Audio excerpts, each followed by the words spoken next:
안녕하세요, 김호준입니다. 지난 월요일 우리 외교부와 중국 외교부는 교류 협력을 정상 궤도로 회복한다는 동시 성명을 냈습니다. 중국과의 사드 갈등이 봉합 국면에 들어섰습니다. 야당에서는 굴욕 외교라고 비판을 합니다. 한마디로 중국의 경제 보복으로 우리 기업이 입은 경제적 손실에 대한 보상, 사과를 받아냈어야 한다는 겁니다. 그런데 사드 배치로 인한 중국의 보복은 없다고 강조하고 또 강조했던 게 박근혜 정부 아니었습니까? 작년 사드 논란이 시작될 당시부터 박근혜 정부와 새누리당은 중국 경제 보복을 인정하지 않았죠. 명백한 보복 조치가 이루어지고 있는데도 아니라고 우겼습니다.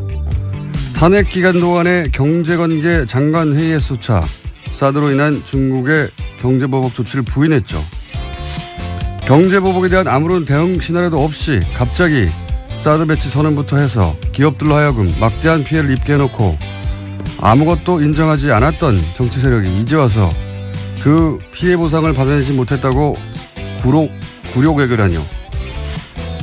자기들이 잘못해 만들어낸 피해 책임을 왜 그걸 어렵게 해결해가고 있는 사람들에게 묻나요?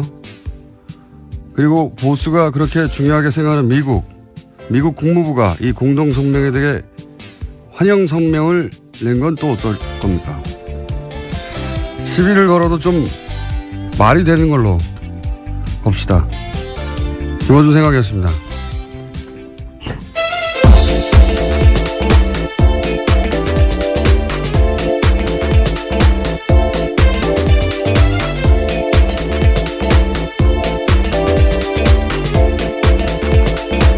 시사인의 김은지입니다. 예. 굴욕 외교. 예. 저는 왜 굴욕 외교냐라고 했는지 처음 이해가 안 가가지고 찾아봤더니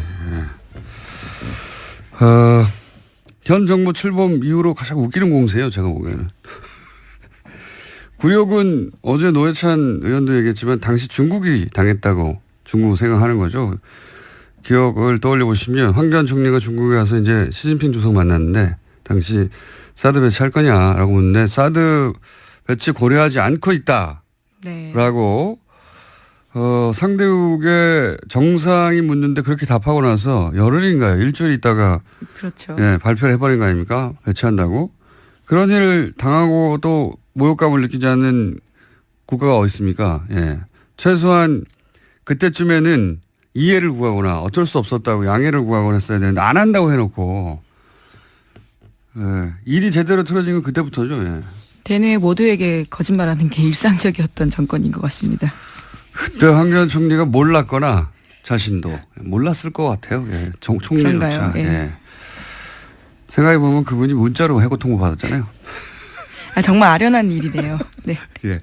문자로 해고 통보 받고 막 화가 났던 그때 상황이 떠오르는데 어쨌든 물론 그 이후로 중국이 보복을 하고 우리가 당한 건 부당한 건 맞는데 최소한 그런 상황을 유발한 당사자들이 이걸 굴욕 외교로 하는 건 말이 안 됩니다. 오히려 그때 기업들 손해봤다고 자기들의 일 때문에 사과를 해야 되는 거죠. 예. 네, 주구장창 사드에 의한 보복 없다라고 주장했었죠. 박근혜 정부에서는요. 네네, 그래서 피해 없다 혹은 뭐 피해가 없다고 하거나 아니면은 보복이 아니라고 하거나 그러니까 그렇게 사과받고 싶었으면 자기들이 집권했을 때 사과를 받았어야죠. 그때는 해결할 능력도 없고 그러니까 보복이 없는 척, 보복이 있어도 모른 척, 예. 사드와 무관한 척, 딴청만 피웠던 거 아닙니까? 갑자기 피해가 넘쳐난다고 지금 나오는 거잖아요. 그래서 사과를 받아냈어야 된다고. 예. 원래 여야가 주거니 받거니 하고 말이 되게 싸워야 중계하는 사람들 재미가 있는데 우기도 적당히 우기야 제가 표를 들어주는 척이라도 하죠. 답답합니다. 첫 뉴스는 뭡니까? 네, 다스는 누구 겁니까와 관련된 뉴스가 또 나왔습니다. 오늘 아침 CBS 보도인데요. 이명박 전 대통령이 서울시장이던 2004년과 관련돼 있습니다. 서울시가 현대자동차 양대동 사옥 증축에 도움을 준 뒤 다스의 매출이 2배 넘게 뛰었다라는 보도입니다. 이명박 시절 재임 시절에요. 서울시가 현대차 사옥 증축의 걸림돌을 제거하는 데 역할을 했다는 사실이 공문을 통해서 새롭게 드러났다라는 겁니다. 그러니까 이게 이제 오래된 얘기네요. 김재록 게이트라고 있었어요. 예. 서울시장 시절에 그때 사실 검찰 수사가 이루어졌었고 한나라당, 당신은 한나라당이었죠. 한나라당 내에서 진상조사에 나와가지고 이거 뭐 명백하다. 인허가 로비가 있었다. 이런 얘기가 있었고요. 근데 이제 더구나 그때 이 수사받던 서울시 공무원도 자살했어요. 네, 그렇죠. 검찰 내에서는 심지어 현대차 건물은 반은 불법으로 지어졌다라는 이야기까지 나왔다라고 합니다. 명백한 사정이었거든요. 근데 수사를 하다가 멈췄어요. 당시에. 흐지부지 됐었는데 김재록 게이트 이렇게 불렀었습니다. 그때 왜냐하면 그 로비를 한 브로커 역할을 하는 사람이 김재록 당시 어디 회장이었는데. 네, 인베스투스 글로벌 회장이라고요. 그건 어떻게 다 기억해요? 예, 여기 기사에 나와 있습니다. 어쨌든 김재록 게이트라고. 네. 근데 그리고 나서 다스가 2배로 매출이 떴다는 거 아닙니까? 네, 네, 그렇죠. 서울시장이. 이게 NB 휘나미난이라고요. 예, NB적 현상입니다. 이게 민원 해결과 사적 이익이 확실한 수당물을 만드는 이명박 전 대통령 주변에 이런 일이 많습니다. MB 휘나미난 적어놓으세요. 어디요? 네, MB 현상이요. 네. 예, 이번에는 이제 문서가 나오고, 예, 그리고 그냥 봐준 게 아니라 그냥 봐줄 리가 있나요? 예. 다스가 매출이 2배, 2천억대에서 4천억대로 뛰었다. 예. 네, 그렇죠. 특히나 다스 같은 경우에는 현대차 그룹의 자동차 내장재를 납품하는 곳이거든요. 그렇기 네. 때문에 그런 커넥션을 의심할 수밖에 없는 상황입니다. 자, 이것도 뭐 재수사 대상이 될 수도 있겠네요. 갑자기 태어난 거 보니까. 10년 전 사건인데 그때 당시 이제 이미 새누리당의 가장 유력한 대선 후보였었죠.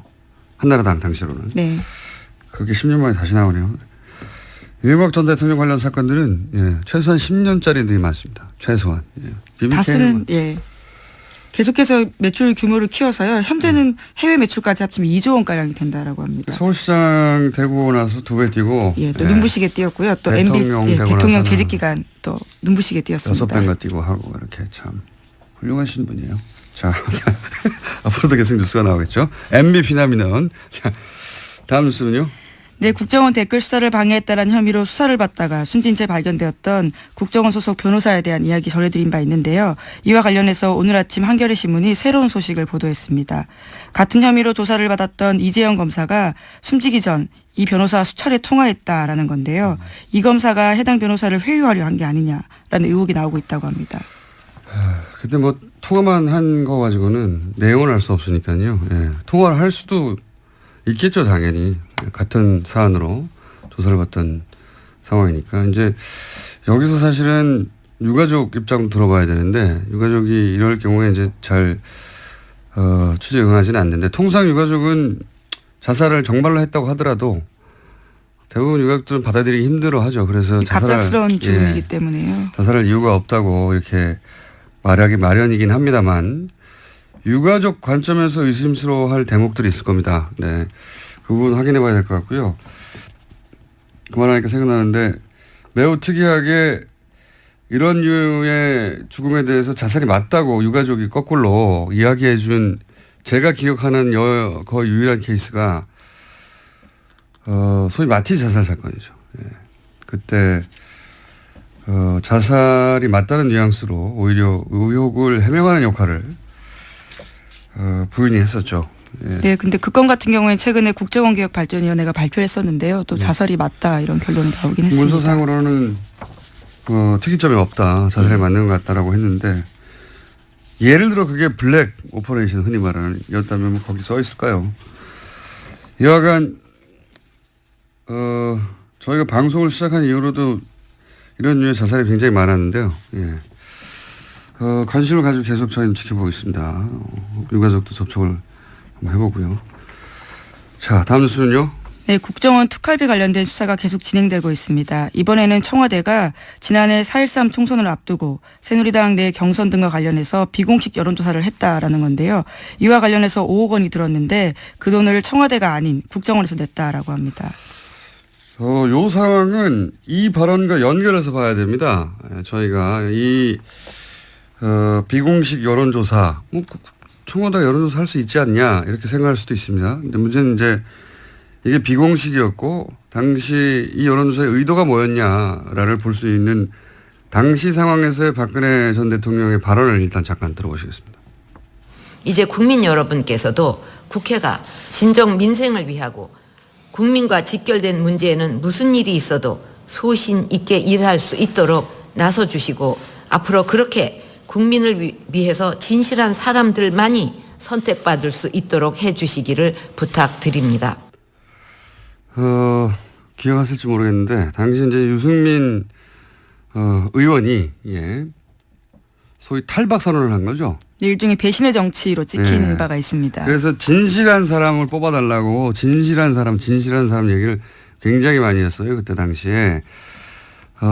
지난해 4.13 총선 전에 있었던 박근혜 전 대통령이 이제 진실한 사람, 저런 사람은 떨어뜨려야 된다는 소위 친박이었다가 탈박한 사람들에 대해서 이 여론조사가 이상하다기보다는 대단히 특이하고 이례적인 것은 쓰임새가요. 당시 TK 지역은 어차피 자유한국당, 당시 새누리당 인사들이 당선되게 돼 있어요. 그렇지 않습니까? 거기를 굳이 이런 돈을 들여서 비공개 여론조사를 한 이유가 뭐냐?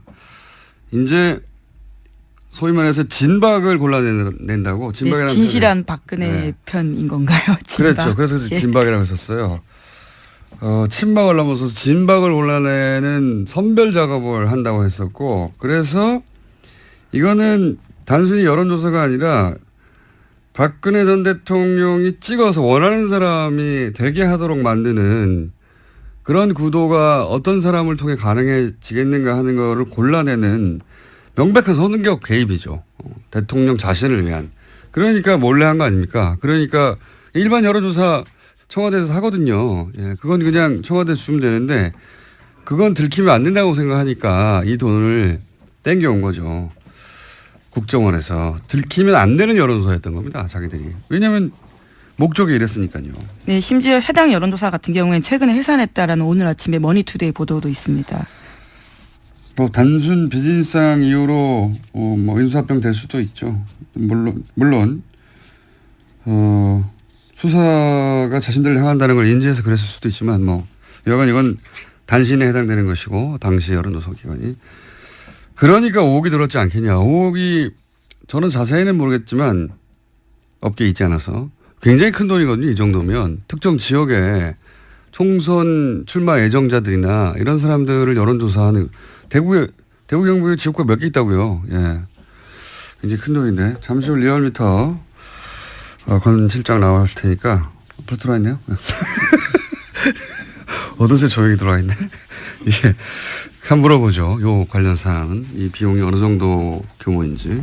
여하간 이 비용, 그러니까 여기서 이제 전후 맥락을 얘기하지 않고 여론조사만 자꾸 보도하니까 여론조사 할 수 있지 않냐 얘기하는데 전후 맥락은 그겁니다. 당시에 유승민과 같은 배신자들을 다 찍어내고 본인에게 진실되게 충성한 사람만을 따로 골라서 대구 경북에 당선되도록 만들겠다고 하는 대통령 의중이 들어간 선거 개입용인 겁니다. 이게 말하자면. 자, 그런 겁니다. 다음 뉴스는요. 네, 우병우 전 민정수석과 추명호 전 국정원 국장이 지난해 7월에서 8월 집중적으로 통화했다라는 JTBC 보도가 있는데요. 그 당시에는 이석수 전 특별감찰관이 우 전 수석의 처가 부동산 매각과 관련해서 감찰에 들어갔을 때입니다. 계속해서 모르는 사이다, 잘 보고하지 않았다라고 하고 있는데요. 전화통화 내용까지 나온 겁니다. 기록까지 나온 겁니다. 인정하지 않았죠. 추명호 전 국장이 자기 전화번호는 아니라고. 근데 다른 청와대 직원의 이 번호가 추명호 전 국장 이름으로 저장되는 바람에 들킨 거죠. 추명호 전 국장은 명백한 최순실 라인이라고 아주 오래전부터 언론에 보도되어 왔었는데 근데 추 국장하고 우 전 수석하고 이렇게 수백 통이나 단기간 내에 통화할 정도의 사이인데 3주간 수백 통 했다라고. 하루 10통씩 했다는 거 아닙니까? 추 국장이 최순실의 존재만 우 수석에게 비밀로 했다는 거 아닙니까? 이렇게 되면. 우 수석은 자기는 최순실의 존재 자체를 몰랐다고 계속 얘기하고 있으니까요. 믿는 사람은 대한민국에서 거의 없는 걸로 보이긴 합니다만 정황 증거 같은 것이 하나 더 나온 거죠. 자, 리얼미터 해야 되기 때문에 제목 정도 스르륵 훑어볼까요? 예. 네, 블랙리스트 항소심 진행 중인데요. 이와 관련해서 어제 김기춘 전 비서실장이 청와대 캐비닛 문건 관련해서는 이것이 문제가 있다라는 주장을 했는데요. 조윤선 전 장관 쪽에서도 상당 부분 문건이 가려져 있기 때문에 이것은 증거로 쓸 수 없다라는 취지의 주장을 했습니다. 가려달라고 한 건 박근혜 전 대통령 쪽에서 가려달라고 한 거예요. 심지어 특검에서 다 봤다라고 하는데 왜 이렇게 문제 제기하는지 모르겠다라고 반박했습니다. 특검 쪽에서요. 자, 크게 신경 쓸 내용 아닌 것 같고요. 다음 뉴스 제목. 네, 미국 국무부가요. 네. 조셉윤 대북정책 특별대표를 통해서 유엔 북한 대표부와 접촉하고 있다고 로이터 통신이 보도했습니다. 네. 미국이 물밑에서 북한과 접촉하는 게 아니냐는 이야기는 저희가 오랫동안 해왔죠. 예, 이번에는 좀 더 구체적으로 나왔습니다. 직접 말을 했으니까요. 예. 조셉윤 대표가 북미 대화에 나서겠다 이런 얘기를 구체적으로 한 것이고. 예, 북한이 2달간 도발을 중단하면 북한 미국 간의 대화를 나서겠다라는 구상을 러시아에 전달했다라고 합니다. 2달 이미 됐는데요. 예. 그러니까 저희가 한 달 전인가요? 2달 전인가요? 러시아 역할이 부상할 수 있다는 얘기를. 최선희 국장 같은 경우도 네. 계속 가고 있고요. 러시아를. 우리도 뭐 러시아와 접촉이 계속 있어서 러시아가 중국 대신에 중국이 지금 우리하고 뭐 사드나 이런 문제로 좀 소원했지 않습니까? 그래서 러시아한테 그런 역할을 맡길 건가 보다 했는데 그래 왔던 것 같습니다. 러시아가 이걸 중간에서 역할을 하고 있었다는 뉴스가 나온 걸로 보아 뉴스공장의 분석은 항상 맞다. 그런 결론으로 가실 거라고 깜짝 놀랐습니다. 네, 저희가 예상했지 않습니까? 자, 네. 여기까지. 시사인의 김은지였습니다. 감사합니다. 네, 8월 6일 리얼미터 그것마저 알려주마 리얼미터 권순정 조사실장 나왔습니다. 네, 안녕하십니까? 안녕하십니까? 네, 빨리빨리 진행해보죠. 네. 네, 거의 뭐 해봤자 뭐 1% 2%니까. 네.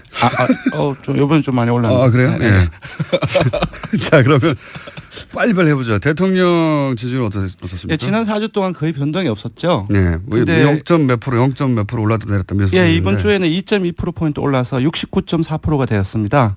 예, 부정평가는 27%에서 25.4%로 떨어졌고요.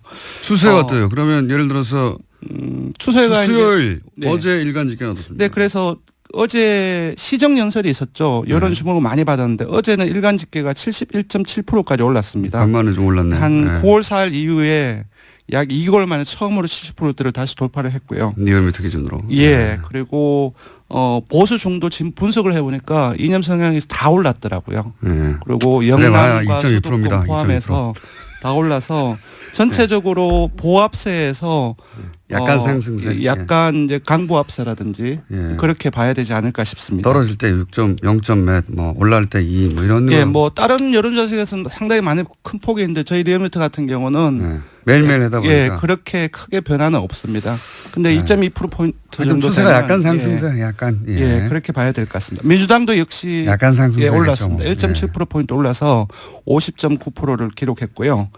지난주까지는 40%대였는데 다시 50%대로 올랐었습니다. 자유한국당 아무래도 좀 떨어졌긴 좀 시끄럽습니다. 예, 자유한국당은 친박 출당을 둘러싸가지고 많이 갈등이 전폭되고 있지 않습니까? 네. 그리고 국정원 특활비 청와대 상납 의혹 이것도 역시 많이 일부 영향을 미치고 있지 않나 어제 싶은데요. 일간 집계로 어때요? 추세상. 어제 일간 집계에서는 상당히 많이 떨어졌습니다. 어제 일간 집계에서는 15.3%까지 하락을 이건 좀 했습니다. 많이 떨어졌네요. 네, 15.1. 네, 그렇습니다. 17, 8 하다가. 예. 국민당, 정의당 같은 경우는 각각 0.7%, 1.0%포인트 오른 6.6%, 5.7%였어요. 거의 변화가 없는 가운데 조금씩 오르는 이제 경향을 보이고 있고요. 바른정당이 좀 크게 약세를 보이고 있습니다. 그럴 수밖에 없겠죠. 지금. 네. 당이 지금 존립이 가능하냐 마냐 하는 상황이니까. 예, 떨어진 포인트는 그렇게 많지 않지만 4.4%를 기록했는데요. 네. 7개월 만에 최저치로 하락했습니다. 특히 31일 화요일 일간 집계에서는 3.9%까지 떨어졌고요. 알겠습니다. 지금 분당 위기에 있기 때문에 이런 부분들이 반영이 되고 있지 않나 그건 싶습니다. 뭐 예상 가능했던 네. 수치고요. 대통령이 뭐 60구나 70이나 그게 그겁니다. 예. 떨어져도 그게 그거고 올라도 저는 그게 그거라고 보는데 어쨌든 추세는 그래서 약간 강보합 혹은 약간 상승세다. 네, 그렇게 봐야 될 것 같습니다. 네. 자, 이번 주 이런 거 하다가 항상 현안조사 네. 별 큰 차이 없다 이렇게 해주시고 제가 보기에는 별 큰 차이 없다. 이 말할 때 빨리 시작해야 됩니다. 네, 현안조사. 이번에는 네. 조금 핫한 조사를 좀 마련을 네. 했습니다. 낙태죄를 유지해야 되는지 폐지해야 되는지 이 부분에 대해 조사를 해봤는데요. 이거 궁금합니다. 제 기억으로 리얼미터가 이거 조사한 적이 있어요. 언제인지 기억 안 나는데. 7년 전 2010년 7년 좀 오래됐군요. 2월입니다. 요즘에 어제 청와대 홈페이지에 들어가 봤더니 네. 낙태와 관련된 그 청원이 무려 105개 정도 어제 기준 제가 봤을 때였고 20만 명 이상이 또 예. 예. 특정 낙태죄 그거는 이제 폐지를 해야 된다는 청원이었는데 23만 명 이상이 잡혀 있더라고요.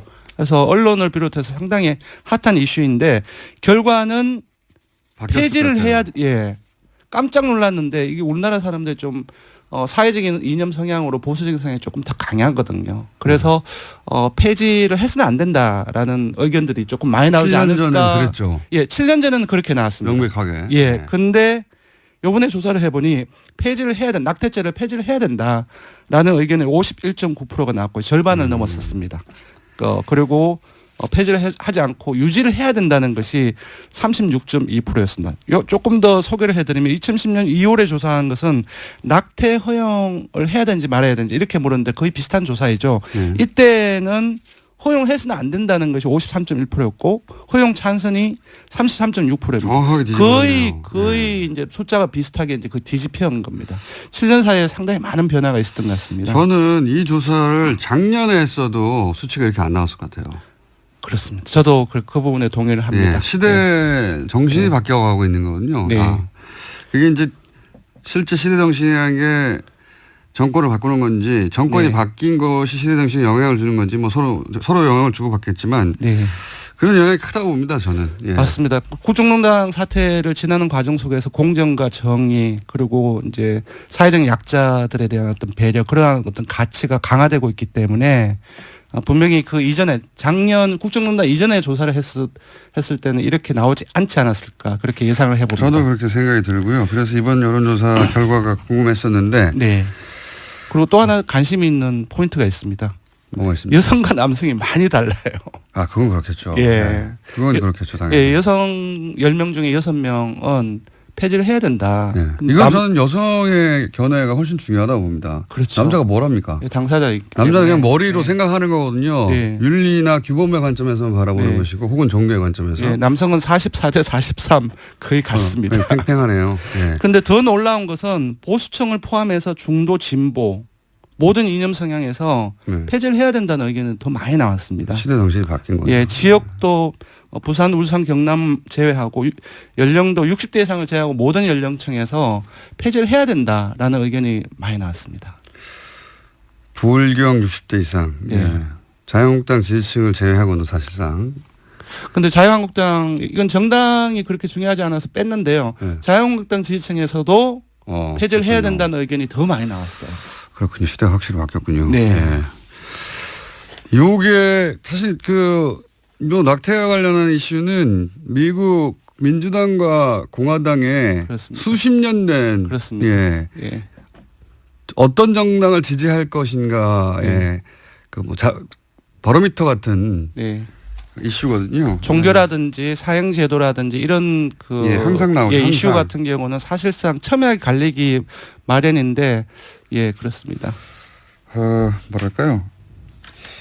이런 여론조사를 보다 보면 최근에 이제 미국의 상황을 보다 보면 미국을 참 부러워했었어요 예전에. 예, 미국이 여러 가지 사회 제도나 정치 시스템이나 아니면 이런 이슈를 다루는 어떤 정도 눈높이가 네. 참 앞서간다 이렇게 생각했는데 우리나라도 많이 바뀌고 있죠. 이 네. 조사 결과를 보면 뭐랄까요? 미국이 참 후져져 보여요. 대통령도 그렇고 점점 그럼 우리나라가 더 나아져 보이나요? 야, 부럽지 않다. 예. 딱 낙태 이슈 하나를 가지고 말하는 게 아니라 전반적인 상황들이 네 그렇습니다. 예. 그렇습니다. 자, 한 가지만 더 여쭤보고 요거 조사 개요 말씀해 주세요. 5억 이런 조사 있잖아요. 네. 이 비용이 엄청 큰 거죠. 근데 이제 제가 듣기로는 네. 그 작년 4.13 총선 이전에 예. 당내 경선과 관련해서 조사를 예. 했다고 들었고 그러니까요. TK 지역이라고 되게 들었어요. 근데 네. TK 지역의 선거구가 총합이 한 21개 정도밖에 안 됩니다. 예. 근데 그걸 다 하지는 않았을 거예요. 다 했다 하더라도 5억이 뭐 너무 많잖아요. 예, 제가 볼 때는 친박 중심으로 했다고 한다면 10개 내외가 아닐까 싶은데 보통 여론조사는 전화면접 조사가 가장 비싼데 1000명 조사를 할 경우에는 전화면접 조사라 해도 한 건에 1,500만 원 정도 내외입니다. 시장 가격이. 예, 시장 가격이. 그러면 도대체 5억이면 3,500만 원이면 어떻게 되는 그러면 한 겁니까? 30개 정도를 할 수 있는 거죠. 그 비용을 다 준다 할지라도. 예. 근데 30개가 안 되는데, 이 조사 경우에. 같은 경우는 전화 면접으로 과연 했을까? 자동응답을 많이 했을 가능성이 높다. 그럼 더 왜냐하면은 싼데. 예, 그 A 업체가 본인이 직접 여론조사가 아니라 하는 곳이 외주. 정치 컨설턴트 아. 하는 회사이고 그런 경우는 외주를 주고 또 외주 비용은 되게 싸게 돌리거든요. 그런 것들을 감안했을 때 여론조사에 들어가는 비용은 더 낮지 않았을까. 다른 나머- 비용이 예. 크다. 다른 비용이 훨씬 큰데 그렇다고 한다면 그 부분을 정치 컨설턴트를 위한 비용인지 아니면 또 다른 비용이 있는지 부러운 거예요 지금. 예. 예, 많이 부럽습니다. 왜냐하면 만약에 이 정도 비용이라고 한다면 아마 리얼미터가 이걸 만약에 했다고 한다면 빌딩을 샀을 것이다. 부자가 되지 않았을까. 조사 결은요? 예, 조사 결과는 이번 주중 조사는 TBS 의뢰로 전국 19세 이상 성인을 대상으로 월요일부터 수요일까지 무선 80%, 유선 20%, 전화 면접 자동 응답 혼용으로 실시했고 최종 응답자는 1,522명이었습니다. 표본 오차는 95% 신뢰 수준 플러스 마이너스 2.5%포인트, 응답률은 5.2%, 정당 간 통합 죄송합니다. 낙태죄 유지 폐지 조사는 TBS 뉴스공장 의뢰로 어제 하루 동안 주중조사 동일한 조사 방법으로 실시했고 최종 응답자는 516명, 표본차는 플러스 마이너스 4.3%포인트였습니다. 리얼미터 권순정 조사분석 실장이었습니다. 감사합니다. 고맙습니다. 우여곡절이 많은 코너. 어떨 때는 사람들이 없애버려야 된다고 문자가 쏟아지고 어떨 때는 환호하는 내부자들. 민주당의 안민석 의원 나오셨습니다. 안녕하십니까. 네, 더불어민주당 국민재산찾기 특별위원회 위원장 처음으로 당에서 뭐 하나 맡아봤습니다. 안민석 의원입니다. 자유한국당의 김성태 의원 나오셨습니다. 안녕하십니까. 예, 안녕하세요. 김성태입니다. 근데 김성태 의원님, 예. 최순실 재산 몰수 안 합니까? 아이 그 최순실 재산 몰수를 위해서 특별법 발의도 지금 안민석 의원과 많은 동료인들이 참여한 가운데 하셨잖아요. 그 자한당 중에서 유일하게 김성태 의원 한 분이 특별법 서명도 하셨는데요. 예. 자한당은 여기 대해 가지고 어떤 입장이에요 지금? 아니 그 법이 이제 구체적으로 이거 통과시키기 싫으니까 괜히 뭐 합당한다 뭐 탈당한다 하면서 우당탕당 하면서 국민들 시선을 딴 데로 아이, 끄는 거 아니에요?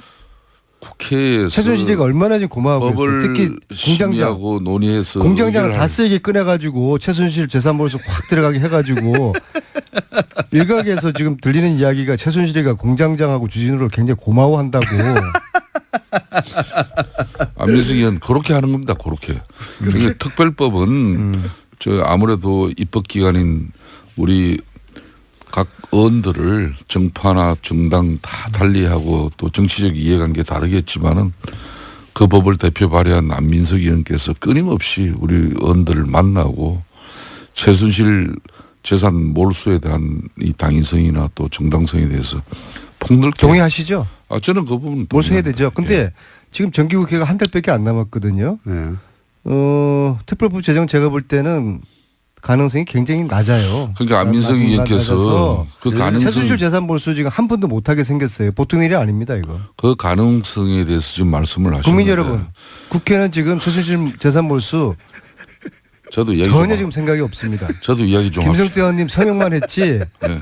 속으로는 전혀 생각이 없다고 저는 봅니다. 안민석 해명해 의원께서 보십시오. 그 법을 국회에서 처리하기 위한 처절한 진정성이 국회 내에서 이렇게 의원회관 방에 299개를 돌아다니면서 이 법 꼭 처리되어야 된다는 그런 뭐 입장을 그렇게 슬퍼하고 뭐 설득하기보다는 맨날 이 아니 최순실 재산 몰수 못하는 게 안민석 탓입니까? 안민석이 뭐 끝나지 않은 전쟁 책이나 팔려고 전국에 유람하고 심지어 미국까지 그 북콘서트 열고 아니 책을 우리는 팔아야지 그렇게 하면서 독일 그 가가지고 법 재산 통과를 찾아 이야기하는 게 보내지 이게 맞습니까? 않습니까?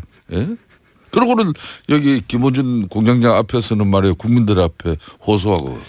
그래서 좀 안 맞아요. 제가 최순실 재산 몰수해야 된다는 이 말씀 드리기 위해 가지고 지금 북토크를 50회 하겠다고 약속을 이 자리에서 했지 않습니까? 네, 몇 회 하셨어요 이때? 오늘 경기도 화성에서 하는데요. 오늘이 40번째입니다. 아우 힘들어요. 예, 아주 자기 할 힘들고요. 건 다 하면서 이 최순실 특별법 처리 안 된다고 동료원들한테 또 원망하고 그러면 안 되는 알겠습니다. 거예요. 그럼 제 노력이 부족한 것으로 받아들이고 제가 더 열심히 노력하는데 예. 근데 제가 전체적으로 보니까 저희 더불어민주당 저희 쪽에서도 좀 미온적이고요. 예. 그다음에 자유한국당하고 바른정당은 적극 반대고 국민당은 말로는 당론으로 채택을 지난 연말에 했다고 하는데 실질적으로 하는 건 아무것도 없어요. 근데 제가 이제 국민당이 여기 돼 가지고 특별법 서명을 한 20명밖에 안 했다고 해서 뭐 그런 좀 반대 뉘앙스로 이야기 저는 그런 건 아닌데 특별법의 서명을 절반밖에 안 했다는 이야기를 한 건데 국민당 측에서 오해를 했어요. 왜 안민석이가 국민당이 반대한다고 했느냐. 우리는 당론 발의까지 지난 연말에 했는데 저는 사실 그 몰랐는데요. 그 점은 제가 미처 확인하지 못한 점은 제가 소홀히 챙기지 못한 것은 유감스럽게 생각하는데 근데 사실 당론 발의하고 난 다음에 지난 1년 동안에 한 일이 아무것도 없는 이 점을 제가 좀 아쉽게 생각드리고요. 지금 저 이야기는요.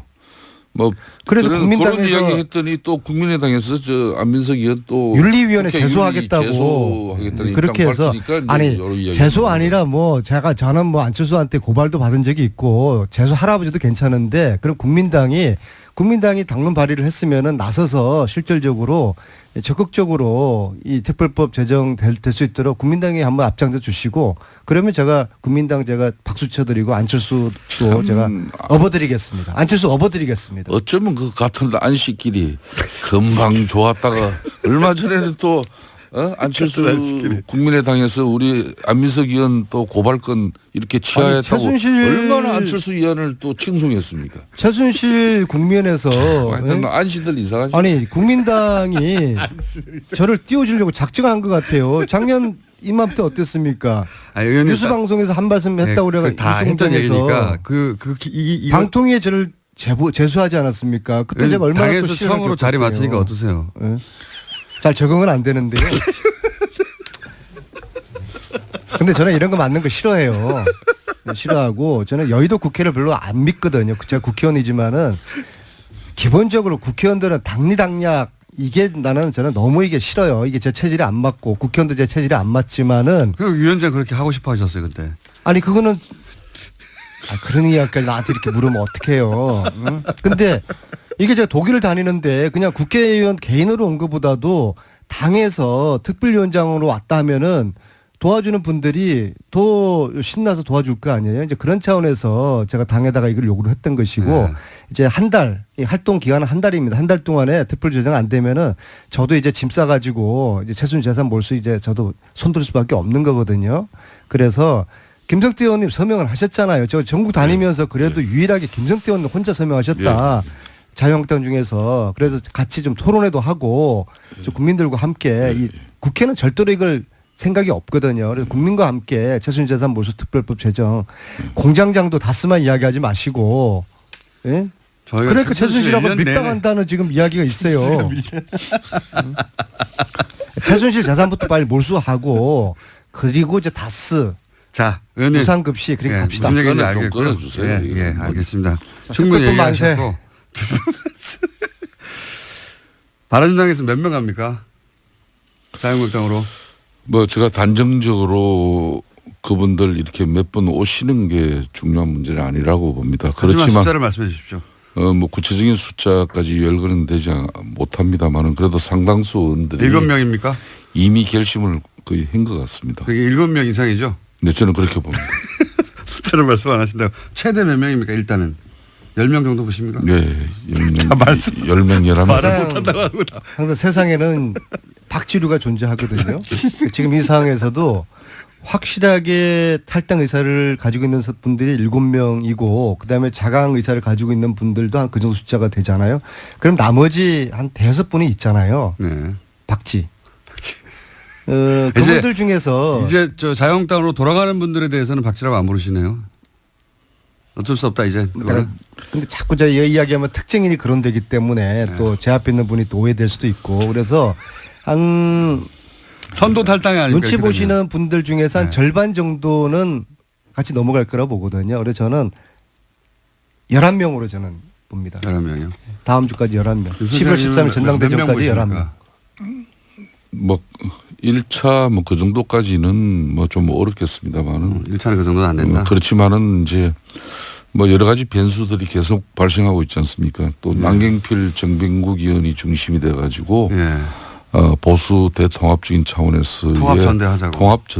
전당대회를 하자. 현실적으로는 불가능할 것 뭐 같아요. 통합전대가 되기 위해서는 우선 바른정당에서부터 11일, 13일 정해져 있는 그 전당대회부터 그게 이제 취소되어져야 되는 것이고 그렇죠. 구체적인 통합을 위한 실무적인 통추위 이런 기구의 의원들이 참석하는 그런 당론이 정해져야 할 것이고 뭐 이런 뭐 논의를 위해서 어제 긴급 어청을 바른정당이 늦게까지 했습니다마는 결론은 안 나왔고. 중요한 바른정당의 대주주주의 한 사람인 유승민 의원이 통합전당대회는 뭐 불필요하다는 입장으로 사실상 통합전대는 어렵다고 봐야죠. 이건 어떻습니까?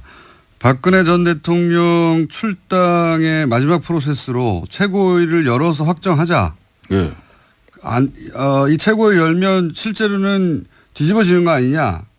그래서 최고위를 홍준표 대표가 못 열고 사실은 약간 민기적 했지 않습니까? 그랬죠? 이거는 결론이 났나요? 뭐 홍준표 대표가 그랬다는 그런 입장보다는 이제 우리 원내 체제가 네. 정우택 원내 체제가 지금 문재인 정권의 이제 일방적인 이제 공영방송 이런 잘 살리기 탄압 행위에 맞서는 투쟁을 지금 하고 있습니다. 그래서 예. 자유한국당은 지금 상복 투쟁을 하고 있지 않습니까, 그죠? 뭐 그런 측면에서 또 당내 문제로 이렇게 당 최고위가 지금 이 시점에 열리는 게 마땅하냐 그런 고민은 잠시 있었지만은 열기로 했나요? 어젯밤 최종적으로 홍준표 대표는 3일날 최고회의를 열기로 했습니다. 상징적인 의미가 큰데. 근데 최순실 재산 몰수는 안 합니까?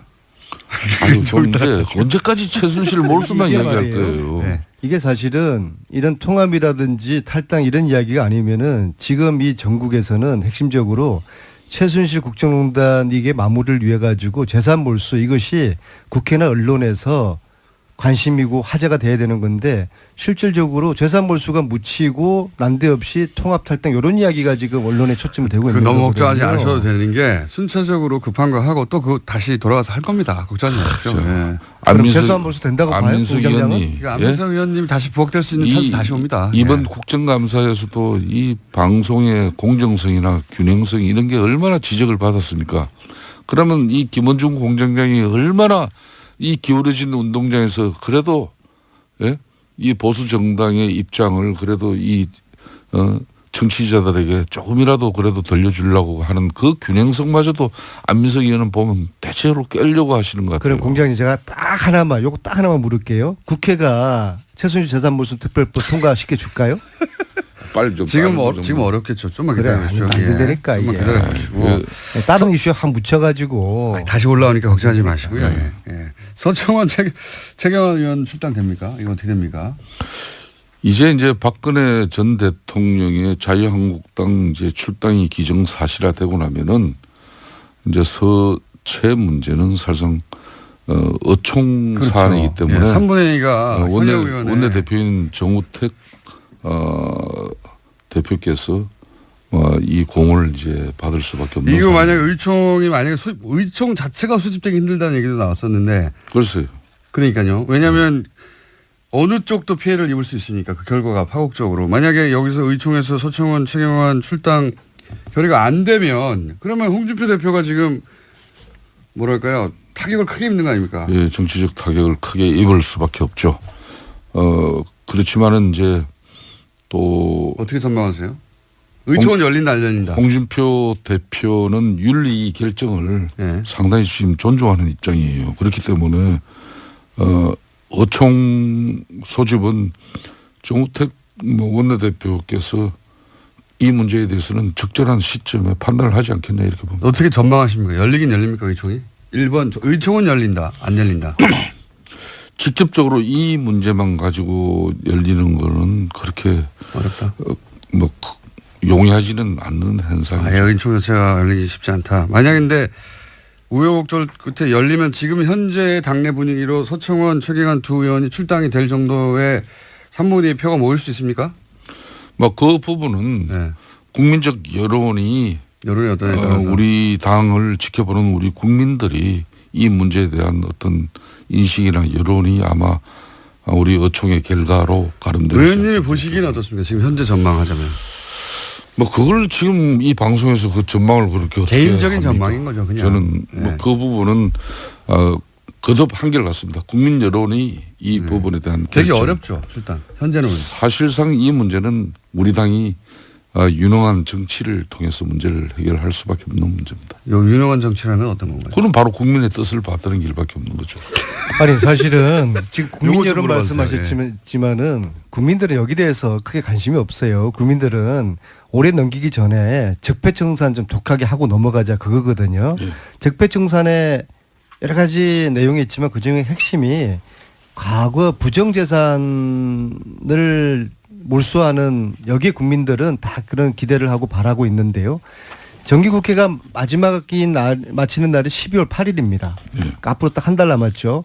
이 한 달 동안에 지금 국회의 분위기나 절차상 이 법사위원회가 특별법을 상정해서 논의하고 통과시키고 저는 지금 물리적으로 지금 굉장히 지금 어려운 지금 상황이라고 불가능에 봅니다. 가깝다고 저도 봐요. 그렇죠. 예. 그래서 현재 이걸 국민들에게 상황에서. 일단 알려드려야 되는 겁니다. 그러면 최순실재산 몰수를 하지 말 것인가를 국민들께서 판단을 해 주셔야 돼요. 다시 도전해야죠. 또. 다시 도전한다 그러면 네. 국민들이 국회는 이걸 통과시키려고 하지 않으니까 국민들이 국회에다 요구하고 압박하고 국민들이 할 수 있는 여러 가지 노력들을 국민들이 해 주시지 않으면 이 법 통과되기 어렵습니다. 그러니까 최순실재산 몰수는 어렵다고 지금 이제 생각합니다. 공장장의 이 제지에도 불구하고 계속 최순실 재산 몰수에 관한 입장을 지금 계속 지금 뭐 저 발언 중에도 아니 들어오지 국회의원들이 않습니까? 관심 별로 없으니까 저라도 이렇게 뭐 그러니까 절실하게 이야기를 하고 국민들에게 아니 왜냐하면 국민들은 안민석 이게 당연히 의원님한테 재산 몰수 되는 걸로 알고 있어요. 그러니까 그래서 어려울 너무 거다 걱정하지 이야기하면은 마십시오. 안 잊고 있습니다. 사람들. 어제 밤에도 후배들하고 맥주를 마시다가 야 이거 안 될 거야라고 했더니까 그중에 한 명 기절해가지고 병원을 갔어요. 네?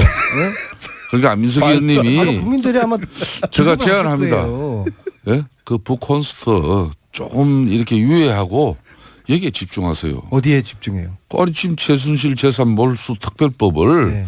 본인이 대표 발의하시고 아까도 이야기했지만은 북콘스트에 너무 집중하다 보니까 물론 전국의 현장을 다니시면서 최순실 재산 몰수의 당위성에 대해서 또 직접 국민들을 만나는 그 아니 시간도 제가 이렇게 하니까 소중한데 일각에서는 도지사 행보하는 거라고 요 사안인데 하시는데 정말 아니, 저는 그걸 내일 저는 나가서 얘기하시고요. 그창 가서 북톡하고 아니 도지사 행보가 아니고 아니, 오히려 나는 대표 그래요. 행보라고 이야기 도지사 하시면은 문제도 저 그 이야기 할 나왔는데 건데요. 네. 아니 국회는 민주당의 김성태 지금 의원님이 현재 경기도지사 문제는 예?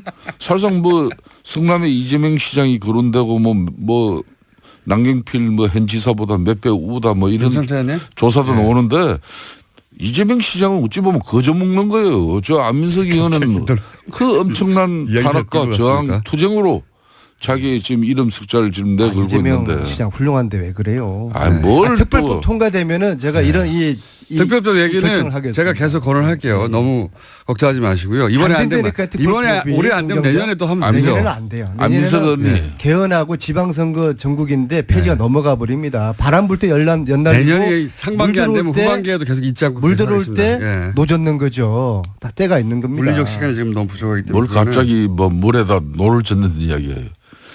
지금 중요한 것은 중요한 건 중요한 것은 통합입니까? 예, 서청원 통합입니까? 최경환 탈당 됩니까? 적폐청산이라는 역사적으로 아무런 미명하에 의미가 없어요. 예? 이혼했던 부부가 다시 뭐 합쳐 본들 그게 무슨 뭐 의미가 있어요. 완전 그냥 뭐 1년 전에 제가 그랬잖아요. 위장이혼이라고. 근데 위장이혼인데 이걸 다시 어떻게 하다 보니까 위장으로 이혼했는데 이게 다시 이게 합치려고 하니까 이상하게 이게 여러 가지 어려워지는 상황에 봉착한 거예요. 근데 국민들 다 알아요. 예? 과거에 대한 반성 없이 국정농단 부역했던 거에 대한 반성 없이 뭐 합당 아니라 합당 할아버지를 하더라도 국민들 지지받기 어려울 겁니다. 안민석 의원님 고만하세요. 예?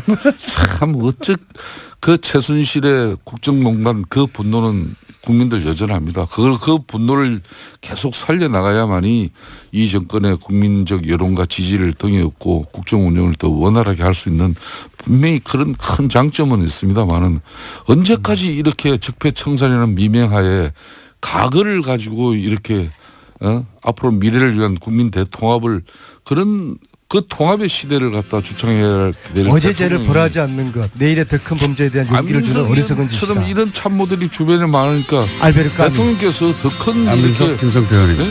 대한민국의 통합을 해나가지 못하는 그런 아쉬움이 있다는 걸 아셔야죠. 나는 평소에 탈세가 범죄이듯 공직자가 예산을 낭비하는 것도 일종의 범죄라고 생각하고 있습니다. 더구나 가장 어려운 사람에게 가야 할 돈을 횡령하는 것은 용서받지 못할 범죄입니다. 김어준의 뉴스 공장. 오랫동안 정치 구단이라는 별명으로 불리신 분입니다. 박지원 전 국민의당 대표 나오셨습니다. 안녕하십니까? 안녕하세요. 네, 목소리가 좋으신 거 보니 기분이 좋으신가 봅니다.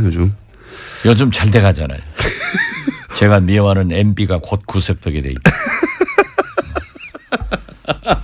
다스는 누구 겁니까? 국감에서 여러 번 물어보셨더라고요. 아직도 몰라요? 태블릿 PC는 누구 겁니까? 최순실 거죠. 예. 그건 안 해. 네. 다스는 누구 겁니까? 이 MB 거라고 지난주에 말씀하셨죠. 예. 자기 더 고소 안 달려. 다스는 MB 겁니다. 태블릿 PC는 최순실 거고. 예. 시원시원하게 말씀해 주시고. 옛날 나라는 박근혜 거고. 국민의당은 누구 겁니까? 당원 겁니다. 바로 그 말씀 드리니까 갑자기 생각난 건데 어젠가 그저께 안철수 대표가 인터뷰를 했는데 문재인 대통령은 이제 경쟁 상대가 아니다. 선거가 다 끝났기 때문에 이렇게 말씀하셨어요. 처음부터 아니었어요. 아니 그걸 이상하게 듣지 말고 대통령이 당선되면은 대통령이지 문재인 대통령도 다음 대통령 안 나와요. 그렇기 그렇죠. 때문에 경쟁 상대가 아니고 일단 선거 결과에 승복을 하고 당선된 대통령에게 협력할 것은 협력하고 야당으로서 지적할 건 지적해야지 무조건 나쁘다고 하면 안 돼요. 근데 제 장점이 뭐냐? 네. 잘하는 건 잘한다고 하고 네. 못하는 건 못한다고. 박지원 같은 사람이 없어요.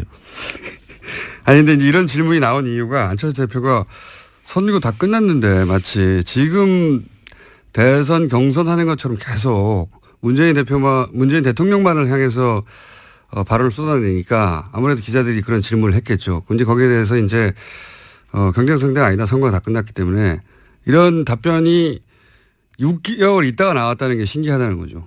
예. 처음부터 그렇겠죠. 아니 좀 12월에 대선 없다는 걸 11월 돼서 깨달은 게 아닌가 싶기도 하고요. 그냥 공장장은 안철수. 처음부터 아니었어요. 재밌는 답변이었습니다. 아주. 자, 시정연설은 어땠습니까? 어제? 기왕 있었던 어제 큰일이니까. 어제 제가 그 자리에서 SNS에 올렸었는데 제가 볼 때는 감동적으로 잘했어요. 그 도입 부분에 말이죠. 예.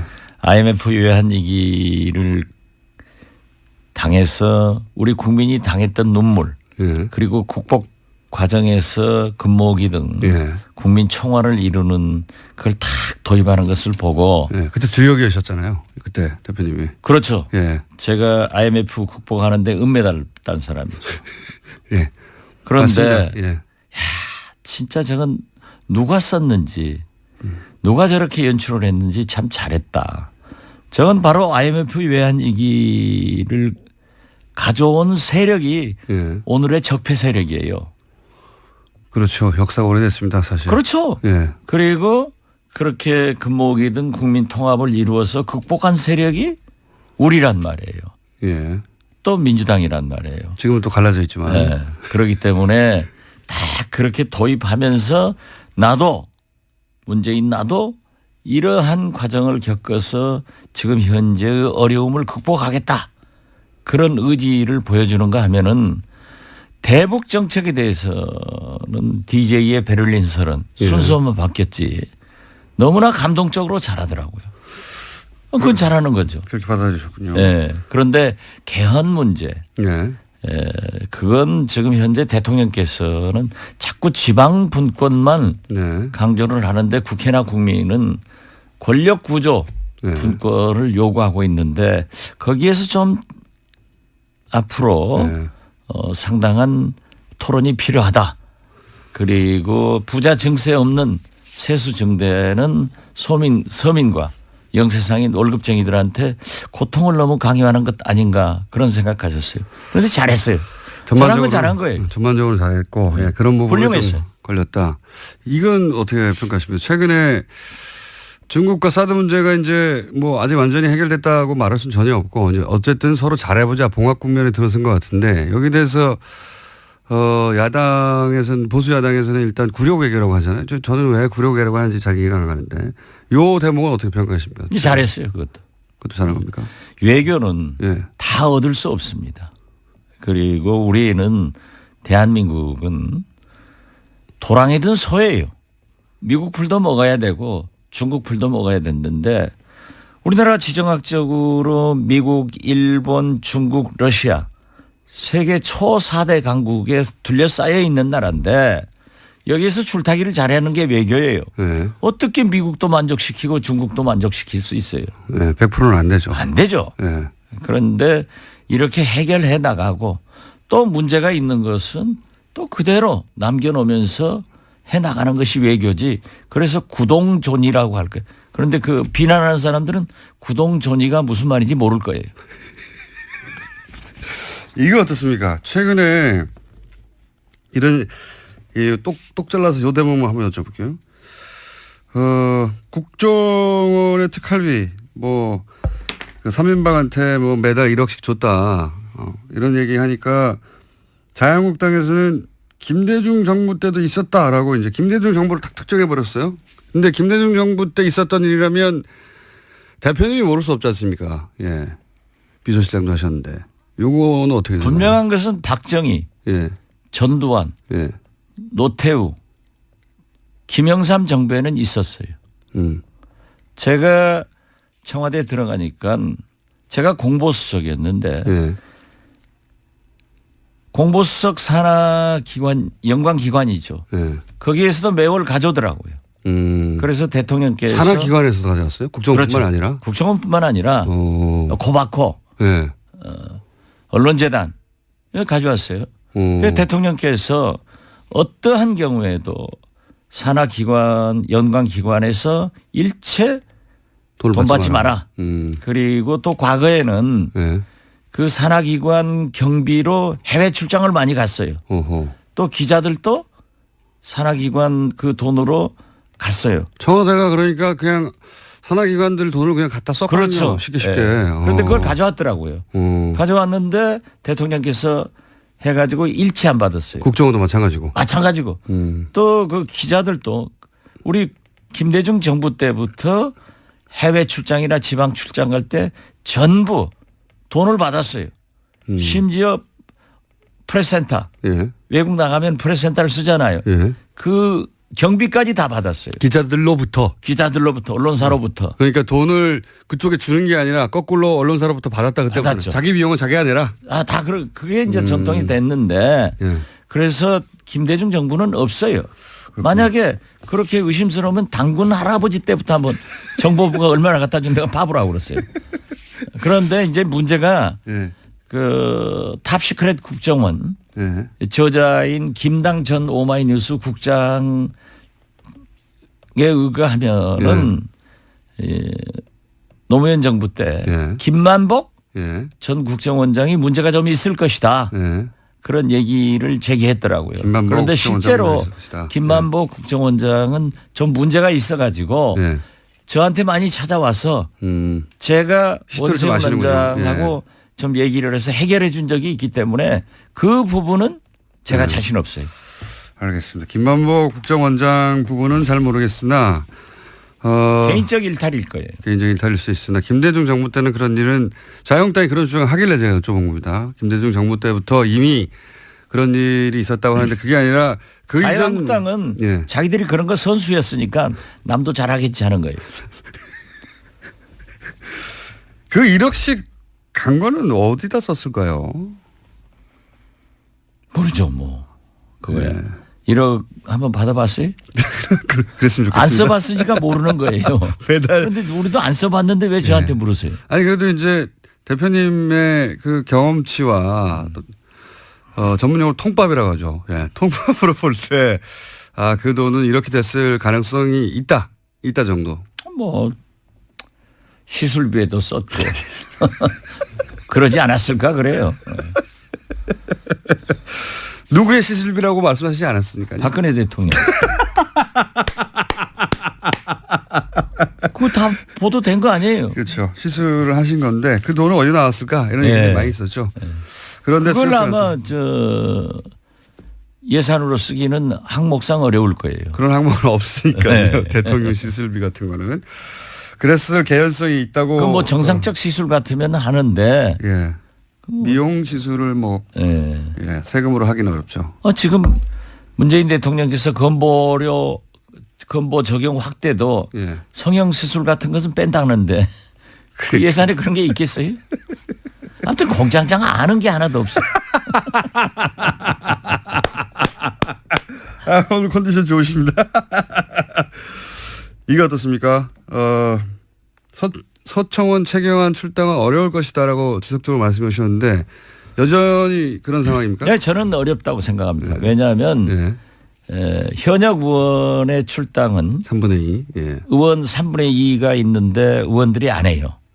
그런데 홍준표의 그 수를 여기서 읽어야 돼요. 어떻게 읽어야 됩니까? 홍준표 대표는요.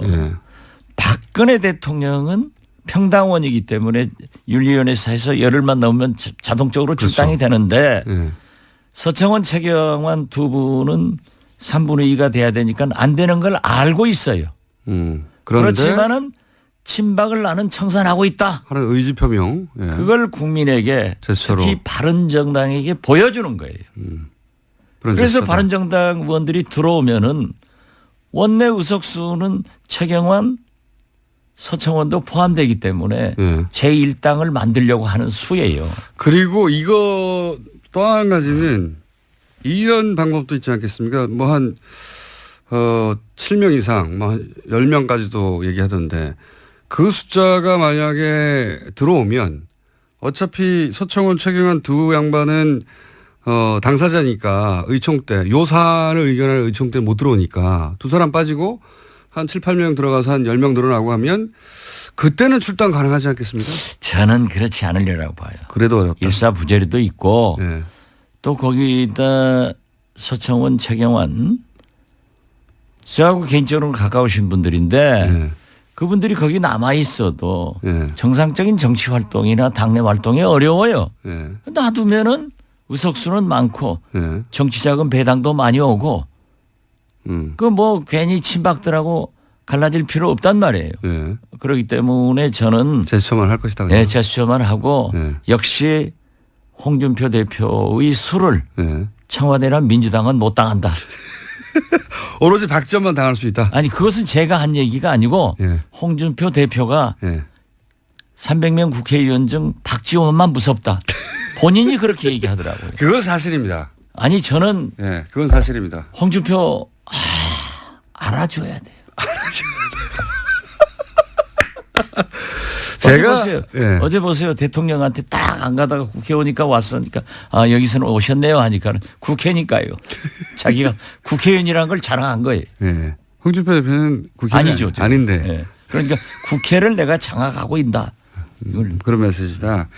그 말씀하시니까 홍준표 대표를 제가 사석에서 몇 년 전에 만났을 때 사석에서 만나면 이제 이런저런 정치인들 얘기하는데 박지원 대표님 얘기가 나왔어요 그때. 그랬더니 대뜸 하는 얘기가 그 양반을 건들지 마라. 박지원은 요물이다. 그 워딩입니다. 사석에서 나왔던 그 양반을 건들지 마라. 그랬던 적이 있습니다. 서로 서로 인정하는군요. 그 대목에 있어서는. 네. 저는 뭐 요물과 홍준표를 요격인가요? 지금 건드려 봐야 건드려봐요. 제가 문재인 대통령 도와줄 필요가 없거든요. 이재이라. 오랑캐 칼로 오랑캐를 치는 거예요. 그런데 국민의당에서 녹취록이 툭 튀어나왔지 않습니까? 녹취록 이야기가.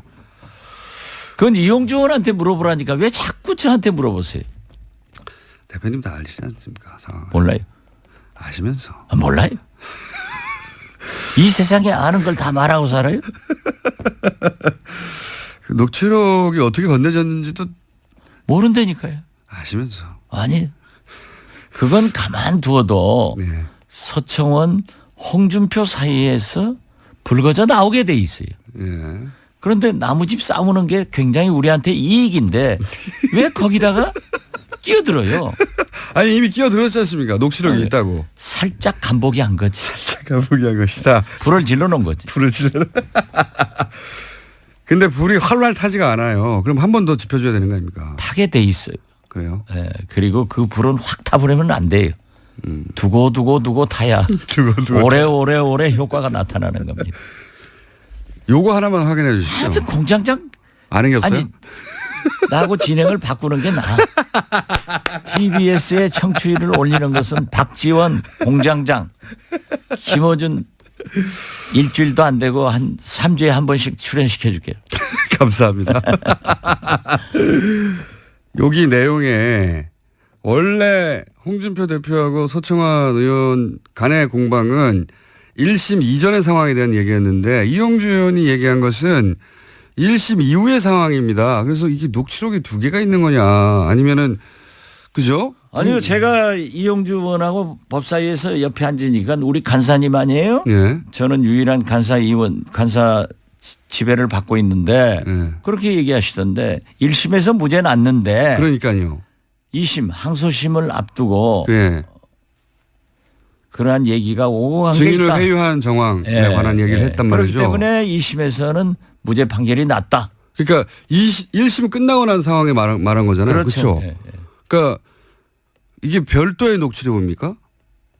그 이전에 홍준표 대표는 1심 녹취록 모른다니까요. 그렇게 자꾸 저를 유인해 가면은 제가 빠질 것 같지만은 제가 누구예요? 박지원이에요. 자, 그러면 이용주 의원이 이 뻥을 치지는 않았겠죠, 그죠? 그 이용주 의원이 검사 출신이고 부장검사 출신이고 네. 얼마나 스마트한 사람인데. 근데 그럼 녹취록이 나오긴 나올까요? 언젠가는? 그건 모르죠.